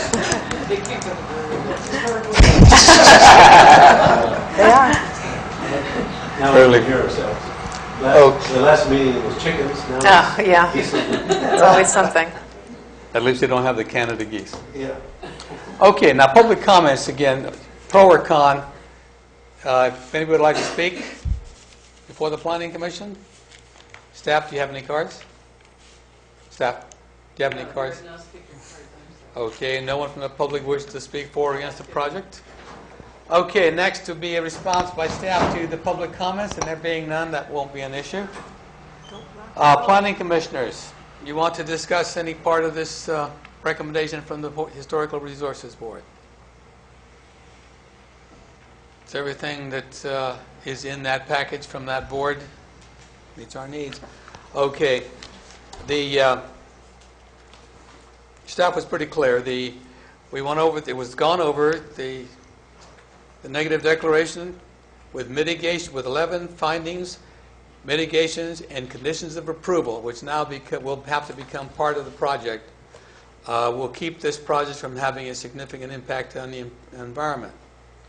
So, no additional testimony is being requested. Under this, I will close the public hearing. Is there any further discussion from the commissioners? Oh, I got the easy part of this job. Planning Commission, I have prepared a resolution for the Planning Commission, and that number will be 2013-06. It's a resolution of the Planning Commission of the City of San Luis approving the initial study, mitigated negative declaration, and findings and conditions of approval for the brewery project at 104 Alameda. And it goes that you held a public hearing, and that the Planning Commission received oral, written, and public testimony. The Planning Commission reviewed the staff report and environmental documents on mitigation, initial studies, and conditions of approval. And based upon the information received at the public hearing in light of the whole record before the Planning Commission and the initial study, the negative declaration, findings, and overriding considerations, the project will have a less than significant effect on the environment. And now, therefore, be it resolved that the Planning Commission of the City of San Luis hereby approves the initial study, mitigated negative declaration with mitigation measures and conditions of approval as outlined in the staff report dated July 2nd, 2013, and be a part hereof. Okay, commissioners, does this state what the commission wants to make for the public record? Any comments, additions, modifications to the resolution? There being none, I call for a motion on the resolution, proposed resolution 2013-06. make a motion to go ahead and approve it. Is there a second? Second. All in favor? Aye. Opposed? Unanimous. 2, 3, 4, 5, Okay, 0. that was quick. You don't need a chairman up here. If you go into discussion items now, sphere of influence, staff, you want to tell us what's happening here? Yes, Mr. Mayor, members of the commission, I'm going to turn this over to Matt.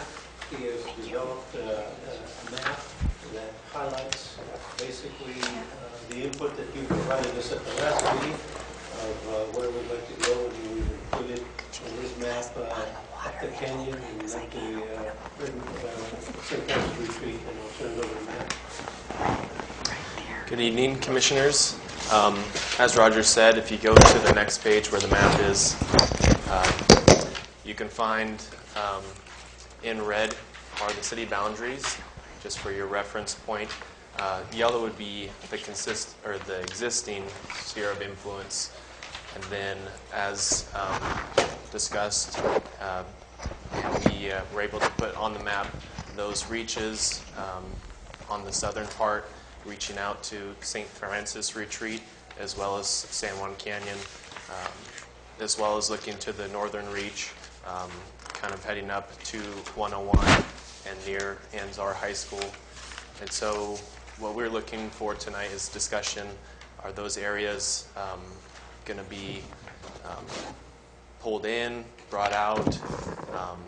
We're kind of opening up a discussion to get further instruction on is this map what you were looking for? I got a first comment. We had talked about getting some feedback from LAFCO about how they review spheres of influence. So it's not what we want. It's just let's see what the game rules are, but we get into it. Any feedback on that? Yeah, we had a meeting with the new executive officer of LAFCO, and he resides in Ventura. He comes up, and he dropped by and talked to the city of Hollister, San Juan, and the county of San Benito.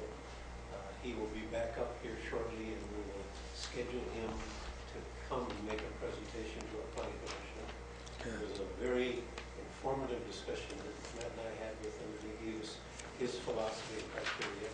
He's got an extensive development in experience in LAFCO, spending over 35, almost 40 years in the LAFCO regime. And he's published several documents and have trained at the university level in LAFCO, and so he's very knowledgeable. I think he's going to be an asset to San Benito County. He is divorced from the planning department. It's going to be a separate department, and I think it's going to be very beneficial. He's very proactive in terms of looking at future planning. What was his name? Brightman? Redmond. Right.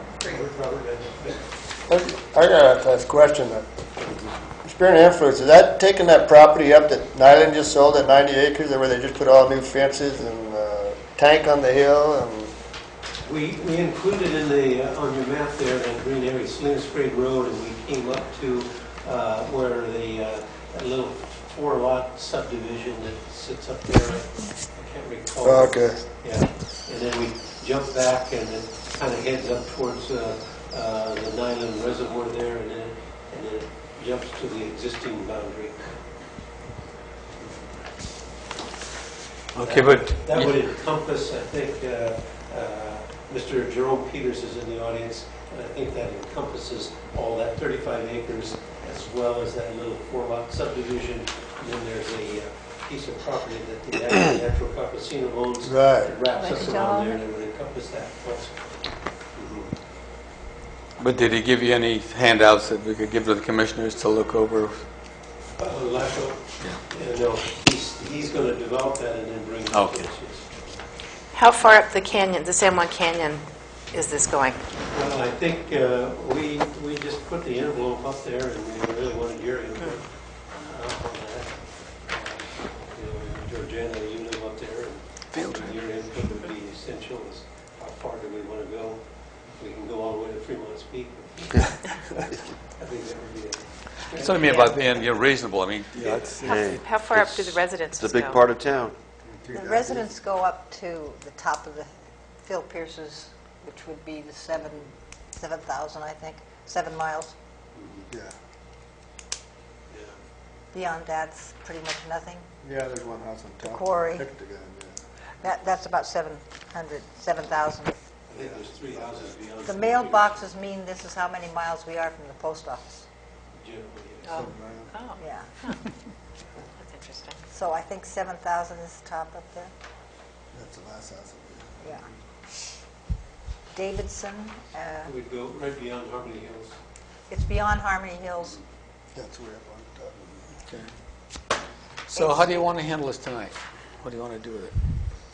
What is it we're expected to just discuss? Is that right? I think what we're looking for is just general things so we can represent a map. Just the next time we meet with Bob and talk to him. Like, Yeah, might have give something to his present input, him.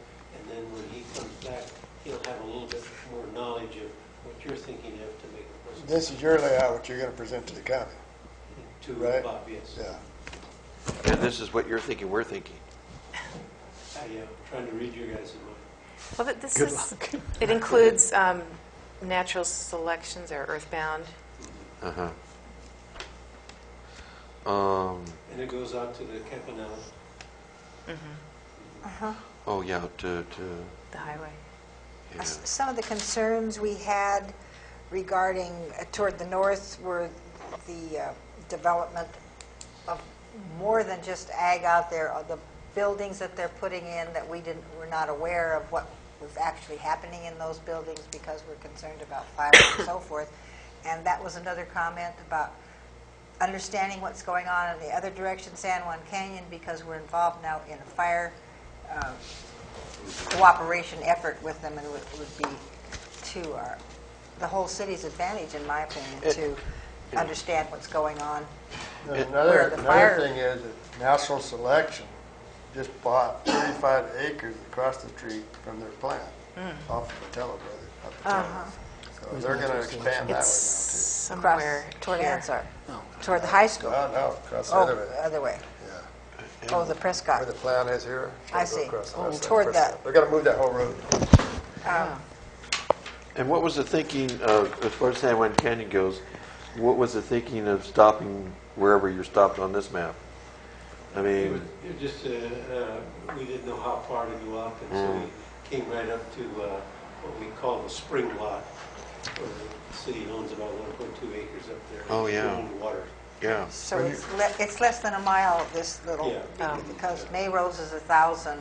Yeah, The mailbox, first mailbox up there is So 1,000. that takes, where the cement plant was and all that right to Yeah, there? and then right around the corner in the spring lot. So the flat, Yeah. then the- Yeah, what used to be a swimming pool, swimming hole. Where Ames used to live. Yeah. Yeah. right Yeah. there.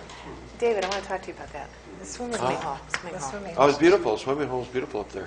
We have some photos. Had fresh water, artesian well there. And that's called Spring Rose? Spring lot. Spring Lot. The other concern for including San Juan Canyon is that there's a tremendous archaeological site out there, just above where the cement plant used to be, where the old El Camino Real De Anza Trail used to come sliding off the mountain before it went around up on the rock side. Right by Isaac's. So it's on the Davidson property, The Davidson. about 1,000 San Juan Canyon Road. On the right-hand side is called the Penn Archaeological Site, across from what people think is the Indian cave across the street from it, and so forth and so on. So those concerns, I don't think that we are asking to have this sphere of influence so that we can tell people exactly what to do, but we want to know what it is they need from us, in my opinion. Right. So where are we going with this now? How far? Field trip. What used to be Harmony Hills? Well, I'd let Roger present It's this piece. 5,000, 6,000. Yeah. I'd see what the county says. We'll modify the map according to what we talked about here. See and what then we'll they bring say. that back to you. And then we'll be interfacing with the new LAFCO executive director and then try to schedule a meeting to Yeah. bring it. I want to make a suggestion for the map, Roger, for San Juan Canyon. Why don't you put tick marks at every 1,000 footers for or whatever you use for the mailboxes? And that way, when we start talking about it, those of us who are newbies here Yeah. would have an idea. We don't know Harmony Hills or, That was the first subdivision in the county. really? Really? In the whole Okay. county? What's going to happen? You see the big project going on the other side of San Juan Canyon on Cannon Road? On Shopping Cannon Road. centers, probably Cannon? 3,000 homes. It's already Cannon been Road? built. Where? Where? Whose Go county? over top to Oh. Oak Grade. Oh, the San Juan You Grade come Road. down to yeah. Cannon Road, all that land in there can be developed. Monterey County? And they're already starting. They're pouring the foundations on the Monterey building. County. Like Crazy Horse near Crazy Road. Horse? Yep. Wow. That was always in somebody's mind. Yep. Why do we have that big overpass at Crazy Horse Yeah. Canyon? That was good planning, Sandy. Okay, well, Roger, let's give you enough of a direction, at least to start thinking about it. Oh, sorry, Matt. Okay, let's take the next one. Next one is a general plan. What's the status of discussion on that? General plan? I've asked him to General do a quick study of Oh, the general yeah. plan. As you recall, we talked about our current general plan extends up to 215. And the housing community development requires us to initiate and bring for the next 20 years, 215 to 35, a new plan. By and large, the existing plan is a good plan. We're going to have to update it, and we just finished with the housing element, and we fired a letter off to the HED to get them to take a look and give a final approval, and we'll bring that back to you. But there are other elements, that, and I'll turn this over to Matt, that are mandatory and some are discretionary. So yeah, as Roger said, it's California state law that each city needs to update their general plan. There's no specific time for when that needs to be done, but generally it's about 8 to 10 years is when they get updated. And as Roger mentioned also, the general plan kind of projects out that long-term horizon, which is about 20 years. So we'll be looking about 2035 is what we'd be projecting out at this point. Along with the general plan, the update would need to be an environmental impact report done in congruence with the plan. And then the mandatory elements of a general plan, number one, land use, circulation, housing, which is currently going to the state, conservation, open space, noise, and safety. From our previous general plan, those elements, land use, transportation, housing, open space and conservation, safety, which includes noise, public service, community design, and historical preservation, basically covered all those 7 required elements with those additional elements. And so the Office of Planning and Research, they indicate for completing or going through the process of updating a general plan for counties can be upwards of $900,000 for a county, and for cities about $250,000. And this estimate is actually 10 years old because those guidelines that I pulled this from are from 2003, and so the new guidelines which will be coming out in 2013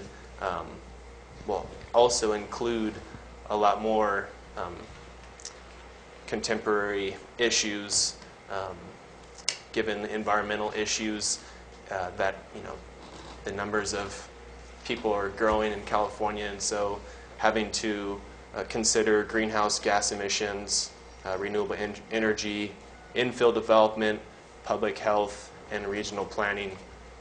And so, the next step, since I've been brought on board, is to kind of discuss with you all, what are those next steps? Are we going to be creating a committee, and as far as who's going to be working on this plan, since those estimates of the Office of Planning and Research are quite large for a small city, and yeah, given that information, how do we approach? Yeah, basically, I think we wanted to outline, the various steps and elements, and we want to really get your input as how do you proceed that we should proceed on upgrading our general plan. And I think public input is essential, getting a committee, interfacing with our elected officials, both at the City Council and the Plan Commission level, and developing the plan. And I think we have a good general plan. It might be is that we just have to augment it and bring it up to speed and incorporate a lot of these new required features, as well as updating some of the statistics. And then that, of course, goes back to what the map that you referred to earlier is your sphere of influence, and that will develop a lot of the issues of circulation and land use and how we want to approach that. Is that an issue for strategic planning? Is there a committee for that, for the general plan? That's a good question. Do you have the answer? No. Okay. That's what I was going to ask. There is a strategic plan committee, and they are meeting on a regular basis, and they will be part, and we will be consulting and having a few members of that on our committee to interface to develop our general plan. What So it happens- goes hand in hand. What happens, you have that committee, strategic plan committee, has something in their minds, a strategic plan. And we definitely are looking at a general plan that has very specific state law requirements under state law, State Planning Act. And so you'd have to retool some of these folks to say, okay, you're not doing a strategic plan, you're doing a general plan, and here's the guidelines are about that thick nowadays. So it's like when you do a sign code, you try and get a broad-based approach to the community. I think we have an idea of what it takes to get people on a committee. Just trying to get the word out. It's not that somebody is a member of an organization and sits here. It's does he or she represent that body, and can we be sure that at a next meeting of their body that they will be reporting to and getting feedback for our committees. And I would think that the strategic plan committee would serve and feed information to the general plan to see that, that's the vision, or they're serving our vision as far as strategic plan goes. And that's what we're trying to do. And they understand there is a general plan. They do, yes. Thank you. We have to go through that. Do you know how many people served on the last general plan committee? Or It was in the book and when we looked it up not long ago. 10 or 15 Yeah, start. And it varies some of them from did not anywhere actually from live in 10 to upwards of 20 if you get the right embodiment. I would have no problem with people living outside the city, since it's not an elected position, because people up in San Juan Canyon, there's no way of getting out of there except through San Juan. So they would probably want to have a say or two. And people in the outlying areas, even though they're in a county, this is their town. Right. And if we ever went out there and annexed to any part of that, we want to know that they had a say in, they would want to know that they had a say in the community as a whole when they got brought into it. So we're calling on the public to start thinking Mm-hmm. how they can fit into this. I think it's important that the public understands that we do have a program that we're going to start talking serious about updating it. Staff is already online, as you've heard. There's been some homework already done on that. And any citizen who would like to be on a general plan committee or help us with it should contact the deputy city clerk, leave his or her name, so that we can contact them at such time as we start putting together a committee. My question is the Planning Commission does this. Yes. It's to see that the committee is developed or Well, the council created. can make the appointments. So the council makes the appointment? Yeah. Oh, okay. Because they're elected. Okay, so we make recommendations to City Council that we recommend a certain committee to do the work for us when it comes to the general plan. Okay. And how we want, and you tell them what you want. I want somebody who understands rangeland fires. I want somebody who understands agriculture. I want somebody who understands business, local business versus regional businesses. And so then the city council theoretically would find a person to fit those slots. Then we would know we have a broad base for the community. So what can we do today to start the process? Well, we just let the folks know if they're interested. They Okay. can And contact. I would encourage some public input here and Yeah. comments. Yeah. Okay. I spied a public inputter. See, there we go. Yeah. Bob, would you like to speak to the commission? Bob Reed, 1133 Salinas Road. I'm a little confused. I am on the Strategic Plan Committee, and I am unclear about the role of the Strategic Plan Committee. I am assuming that we are to develop a strategic plan to implement the general plan. That is my impression. And as the general plan is about to expire or run its course to 2015, we are in the process of coming up with a vision on my subcommittee, which I assume is a vision that will be in the new general plan. So I'm unclear about whether we are. Cart before the horse. You're saying where we need to develop a separate committee? Yeah. Well, I think Ernest kind of touched on it, and I'm with you on that. But I think that the Strategic Planning Committee presents the vision, and I believe the general plan is a governing body or document that supports that. And we need to understand what that is in the general plan to make sure that we have the government and the politics behind it to serve our vision, which we strategically are trying to put in place. And I think that's where we're headed. But I think it's two separate committees. Yeah. But is there a committee for the general plan? Pardon me? I know that you have a number of committees, but is there a committee for general plan? No, not Yes. yet. Yes. We're going to develop it and get it Oh, appointed. and Yes. strategic. But And they can general have plan- subcommittees. And I got to emphasize, the general plan is going to be modified and massaged and changed. It's not going to be a whole new general plan. What we have now is a good working thing. It just has to be brought up to date. Yeah. You know? Is our vision matching what they have Yeah. on paper right now? That's what we're going to study for ourselves and hope that supports that. And I'm assuming both committees would get together and design that for the purpose of everybody, what is the right thing to do for San Juan. Yeah, and So I one think- committee would be the strategic plan. Well, Yeah. the committee to implement the strategic plan, to implement the general Yeah. plan, and the other committee would be to update the general plan. Yeah. That sound. Yeah, it's close. And you can have subcommittees. I mean, you got housing committees, you and that got updating and open space committees. And modifying the general plan will incorporate a lot of the strategic visions. It doesn't matter.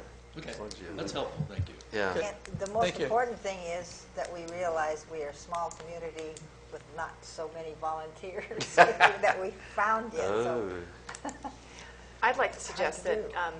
the public go to the city's website. You can just go to Google and type in City of San Juan Bautista and look for the general plan and just become familiar with what it is now and what you'd like to see, what recommendations you would want to make. and is this what Matt trained for? This kind of He's Procedure. familiar with a lot of the issues, yeah. I'm teasing him. Is this? Yeah.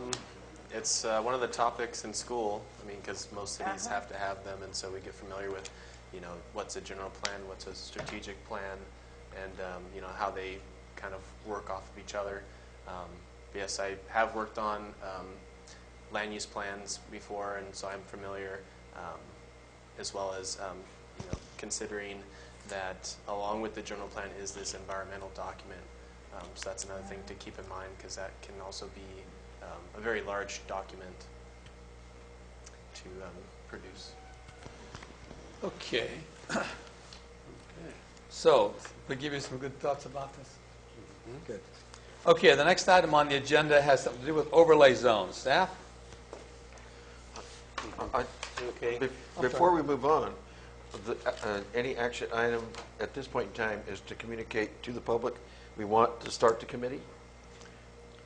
The fact that we're talking about it. Just people talking about it? people Is that should all we're start going to thinking. do right now? At this point, We're not going to put out a public, seeking, that's too early. one of us going to walk out and grab somebody, or? Funded?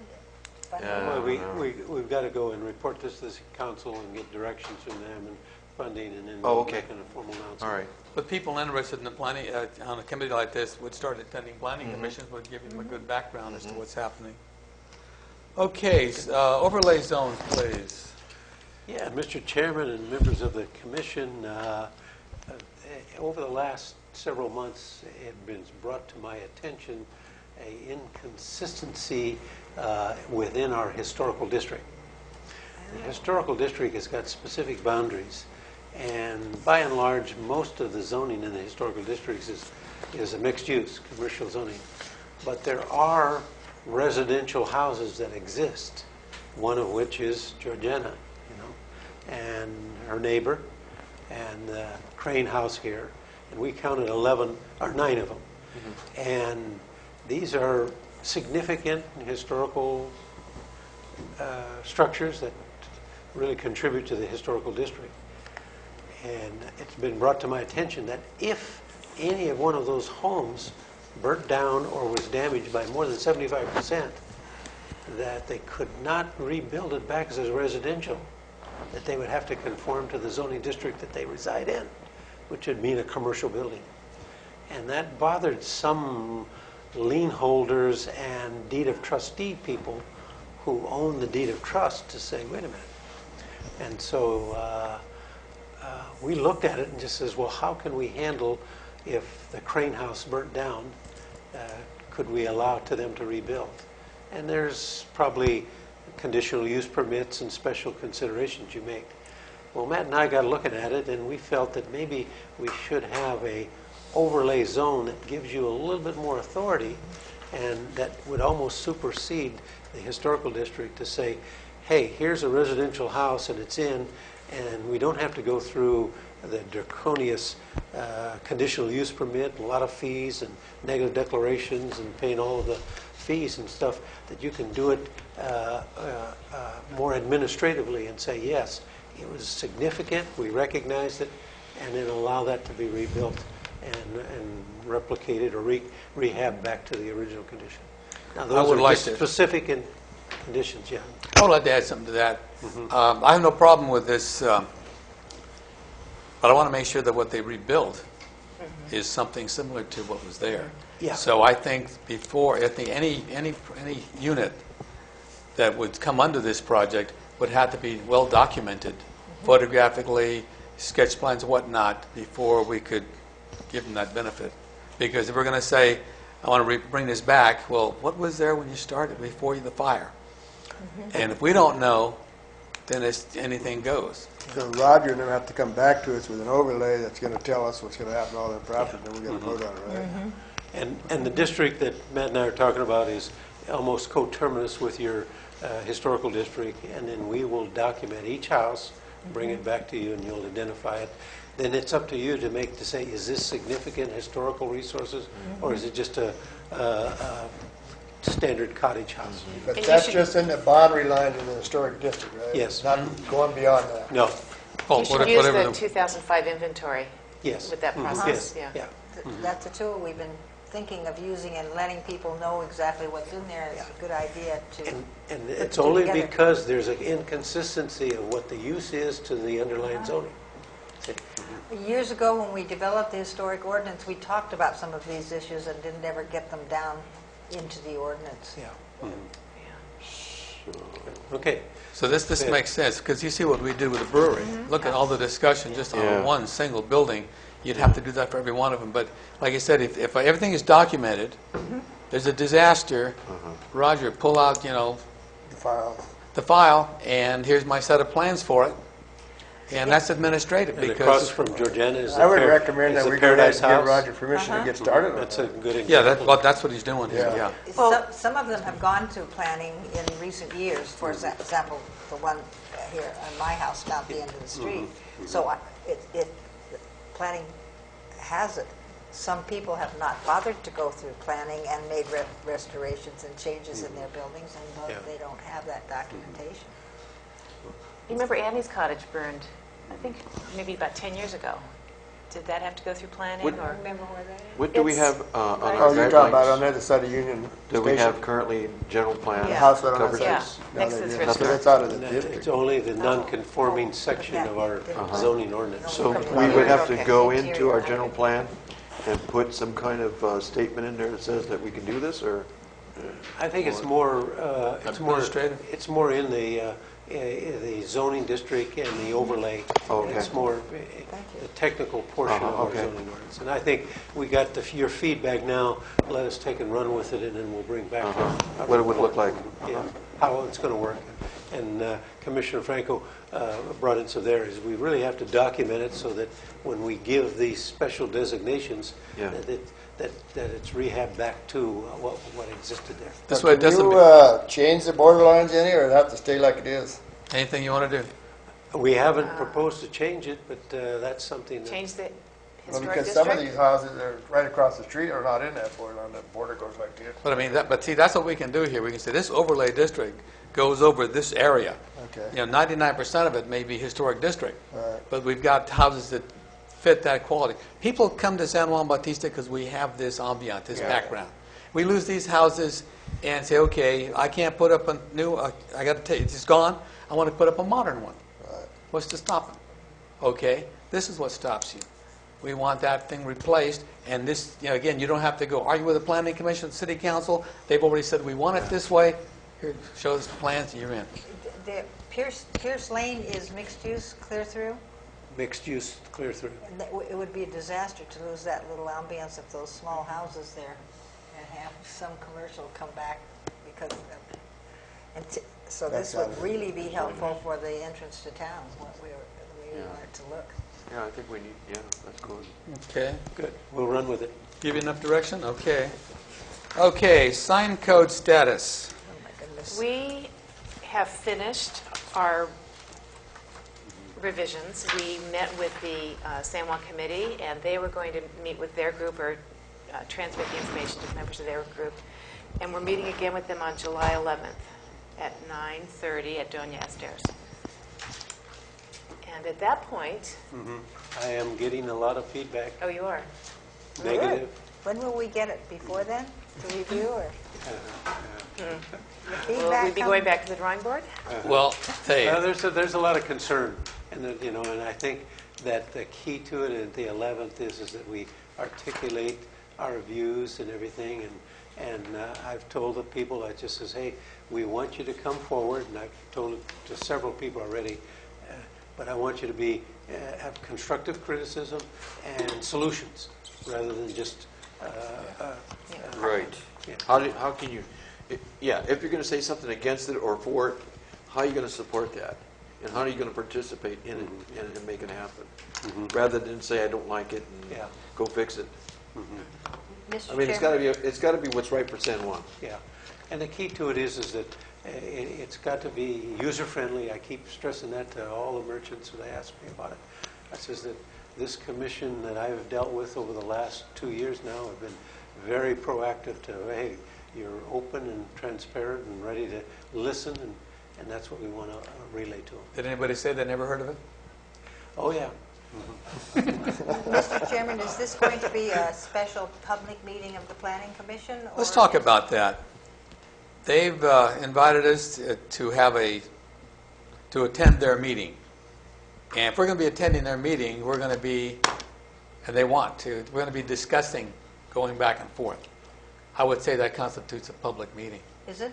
I feel it does. If there's three or more of us, and we're starting to answer questions as a body, because we sat on one side of the table, I would say that constitutes a public hearing, Trish, a public meeting. You'll notify that as a public meeting down at Astor's on the 11th at 9 o'clock. Special? So we'll have a special meeting at Doña Esther's, 9/11, or 7/11, at 9:30, and to discuss And review. and review the proposed the draft of the new sign code. And I need to be excused because I'll be on vacation. But you could stay. No, we're flying out on the 10th. We put Sorry. you on Skype? Ah, No, hey, that's all these no, modern leaving technologies. laptops and devices. So it is a special meeting, it is not an action item, it is a discussion item? Right, we can discuss it, because I want to take it back to a full-fledged public hearing for the adoption. And we will only be able to discuss what is on the agenda? Well, that's the sign code. Yeah, okay. But in other words, somebody says that they don't like it and they fix it, well, we don't have any fixing to do. We presented what we felt was best for the city. So it's up to somebody else to say, this is not best, something else is. And if somebody says, you fix it, we don't listen to that. Give me an idea. Show me that what the body of the Planning Commission, after 18 months, show us where we made a mistake. And then from that meeting, we'll come back to our next regular or Right, we'll have a special public meeting? hearing following that. That's what I think. Okay. Hopefully. Well, We'll be back. do we pass or we put it in city council? Well, no, we have to Pass it. For them, adopt it first, right, for them to for approve. them to consider it, right? And if they had, and when it gets to council, if any major significance or if any bombshells are hit at the city council, then they don't just approve it. They have to send it back to us to review the new information that we never had. So we're still in the game, folks. Okay. Thank you. Richard has a comment. Oh, I'm sorry, Richard. Yeah, can I speak? Sure. Richard Ponce, 93 4th Street. At the last meeting we had at Doña Stead with the commission, Georgiana came up with a good point that whatever conditions are put on the businesses as far as signage, that the property owner should also be notified, because they're the one that are going to have to enforce their tenants to enforce Oh, our right. sign ordinance. So maybe they should be notified somehow, or not. Well, we've had this thing online. It's Yeah. been in the Star several times. But again, I put a long article in it this time. And all of our meetings have been open to the public. I think our biggest problem is that us here in San Juan are very passionate about San Juan and what happens to our buildings and stuff. A lot of these business people really don't live here in San Juan. You know, they just come here to support San Juan as far as sales tax and everything, and trying to do business.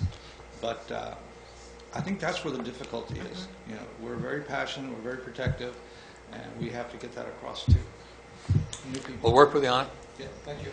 Okay. City planner report. Who gets to do this one? I don't think we have any. You have anything, Matt? You know?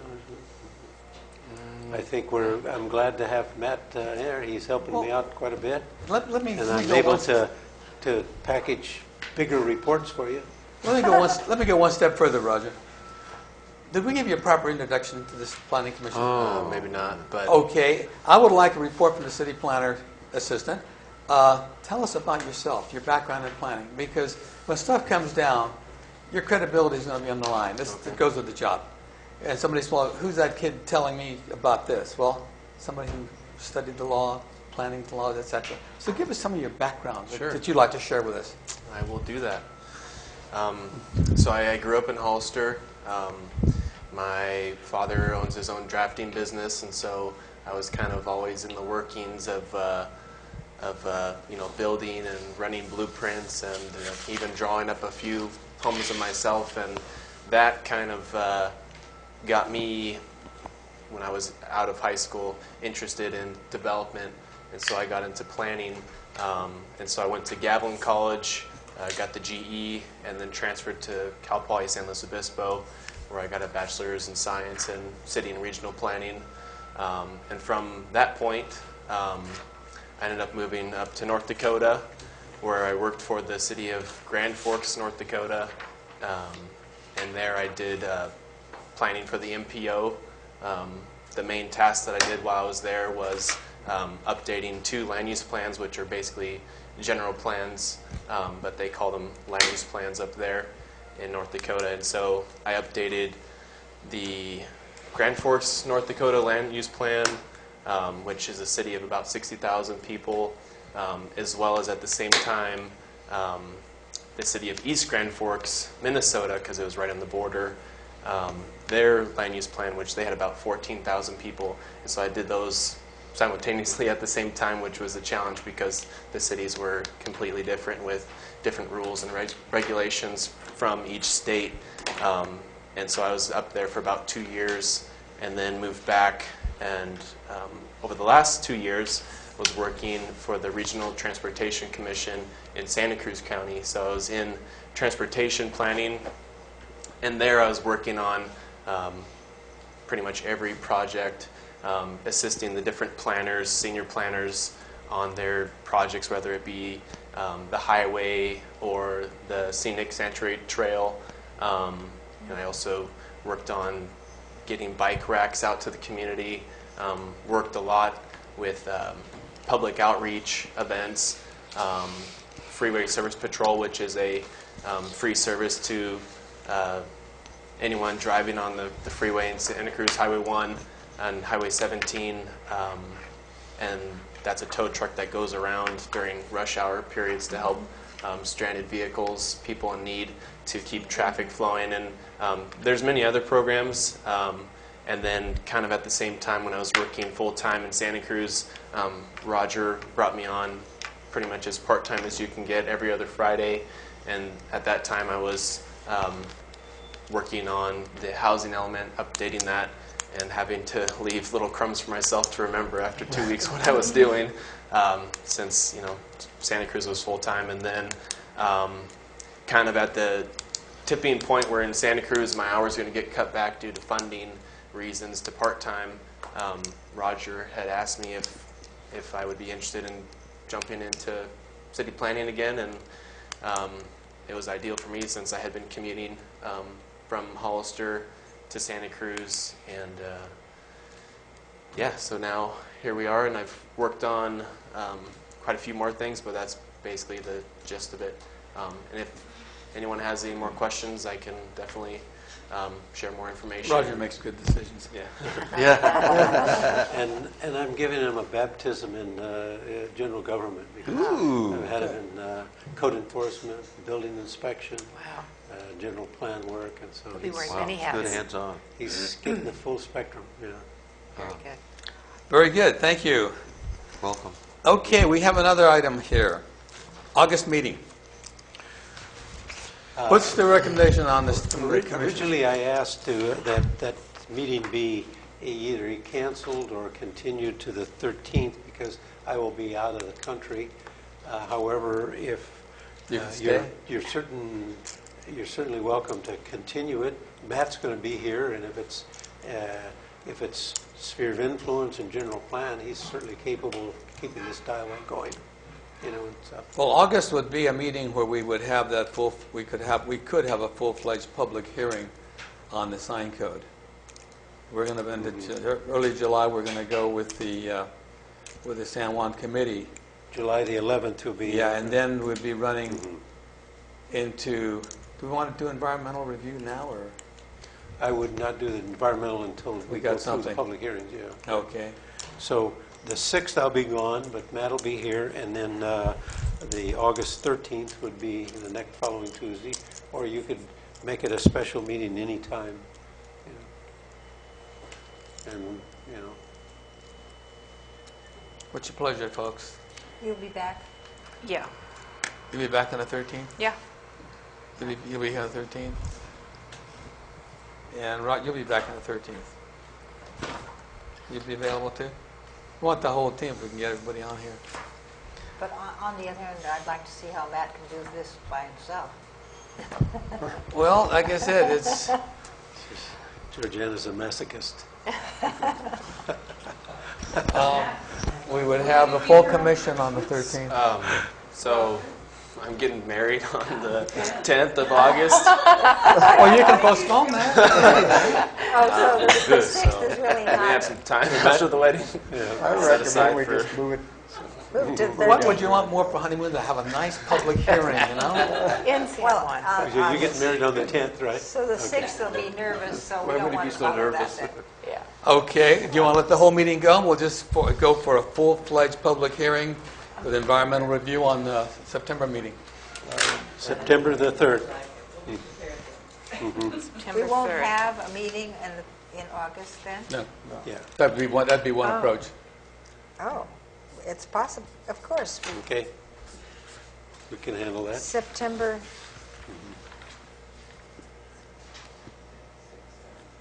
September, Third. 3rd. Now, if something serious came up that we had to move to call the chairman or the commissioners, we could set a special meeting. But just so you know, it doesn't matter what our dates are. If something comes up that the council wants us to Like the review, brewery. they're not going to be back in August. They could, we'll find out how they're progressing. this will give them time. One more month not going to hurt you. You've been doing it They for can start 18 doing their months, oral right? histories or photography, whatever. Right. But yeah, but like I said, if something serious came up, the council says, hey, we need a response, we'd meet whoever's here. So all we need is 3. So when we talk with the sign people next week, our next meeting is September. Because we don't know what's happening here.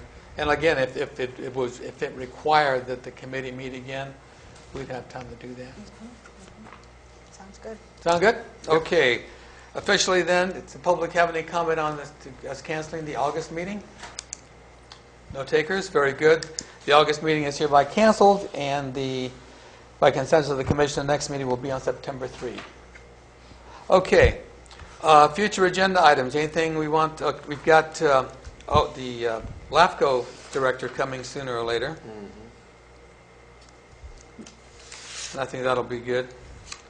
Any of these agencies that you want to hear that the executive directors speak on? Why are they here? What is their function in planning? We can get them over here. Just And name a them. report from Strategic Planning Committee. Oh, Strategic Planning Committee reports.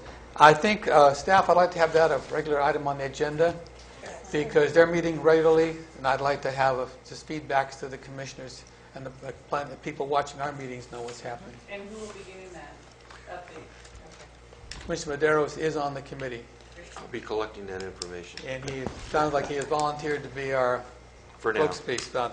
And where Our does it voice go there. on the agenda? Under Discussion. Discussion items? discussion, Because we don't have committee reports like the council. what do you want? Let's see. It was asked. I think discussion's appropriate. Yeah, discussion, because this way, if you want to ask him any question about what he reports on, Okay, you're open to do it. sounds good. And if sometime we can always work it later. Let's see, commissioners, do you want to make any comments about, sir? I'd like to congratulate Roger for getting the firehouse going Yeah, over here. so quickly. Good. With his partner here. With my right-hand man, yeah. There you go.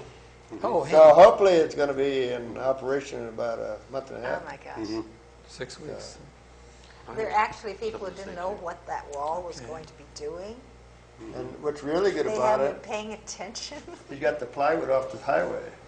You did. He did. Oh, So that environmental protection of the Frog. the Repurposing. frogs has been repurposed, which is the context in which San Juan And that's lives and breathes, I that's guess. that's a classic example of recycling. exactly. That's right. Sustainability Saving and so the forth and so landfill. on. So would you like to, if any comment for the record? Thank you. No, thank you. Happy 4th of July, everyone. Yeah, I'd just like to say, well, first of all, thank you for the public, for the comments and their opinions. Really made a big part of today's meeting, even more better than it should have been. So, but the thing that I'd like to ask the commissioners and also the staff is, when we get letters from the public or any comments, at least when the people show up here, we get a little bit of their background, where they come from, where they live, and what have you. And these notes, when I read them, I don't see anything except for email addresses. And I'd like to see, if they live in San Juan or whatever, are they from a different city or what have you, some kind of background that tells us Where the residents. who are is they. and Yeah, who are they. really. I'd Just like to as see people that. introduce themselves here with their address. Yeah. So I don't know how we can put that out there to see that maybe we can ask if we get these letters, so that I don't want contact information. Email is good enough for me, but a little background I'm a so that we'll resident know of- where, or maybe they're what authority they have too. Maybe they're a police officer or what, kind of a thing. be great. Because I really appreciate it, on top of everything else. And for staff also, would you make sure that all of the written communications that we received are logged in on the minutes? It's the same as if 10 people spoke, we'd have their names. And if you have 5 letters, just put down the letter regarding whatever. Chairman Franco, I understand something's happening at the Post this weekend. The VFW events? What's happening is VFW is celebrating the 4th, and we call it the 4th at the Post.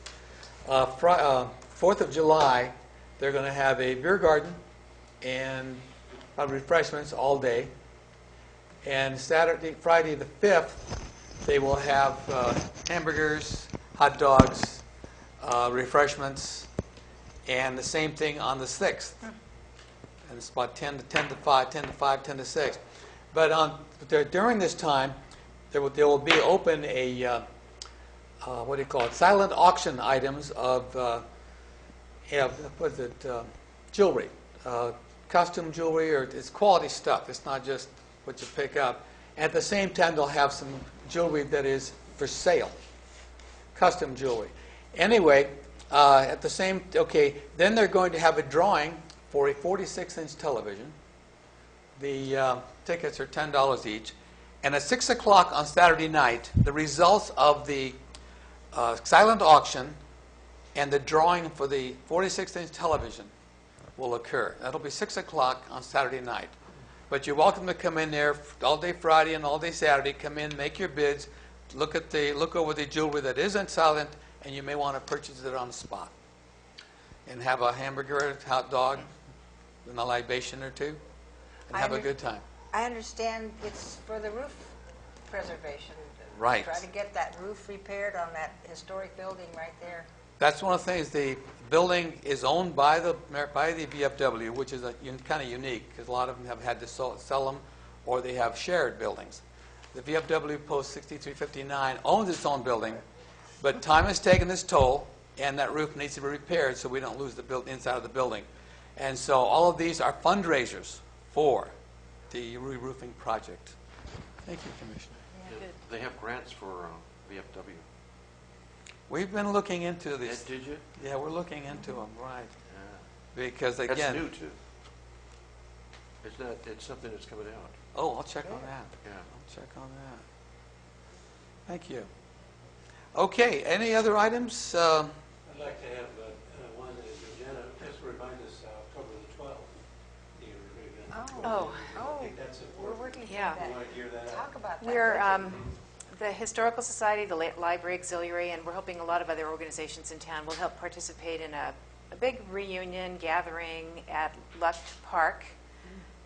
We'll have a barbecue, and we're trying to raise funds courtesy of Roger. And we're Honoring our families who've lived here for a long, long time.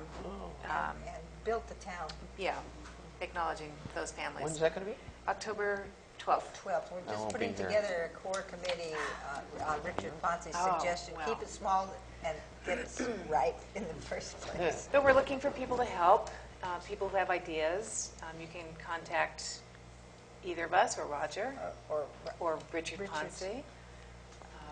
Anything else? Sounds like a great event. Yeah. It's usually the open house at the museum and the library is very interesting. Can we talk about what we just got? Well, shall we? We are just the recipients of the Ed and Marge Lamb collection. Ed and Marge Lamb ran the Mission News newspaper for years. We have all the newspapers. We have parts of the printing press. These are the new Mission News. newspapers. Yeah. The new new mission, ones, yeah. unpacked, that they have Very been well preserved cataloged, very well and wrapped. match our other ones that we've always been able to handle. These, that's so exciting. It is very exciting. So our collection's growing. Unfortunately, our space is not, The space is an issue.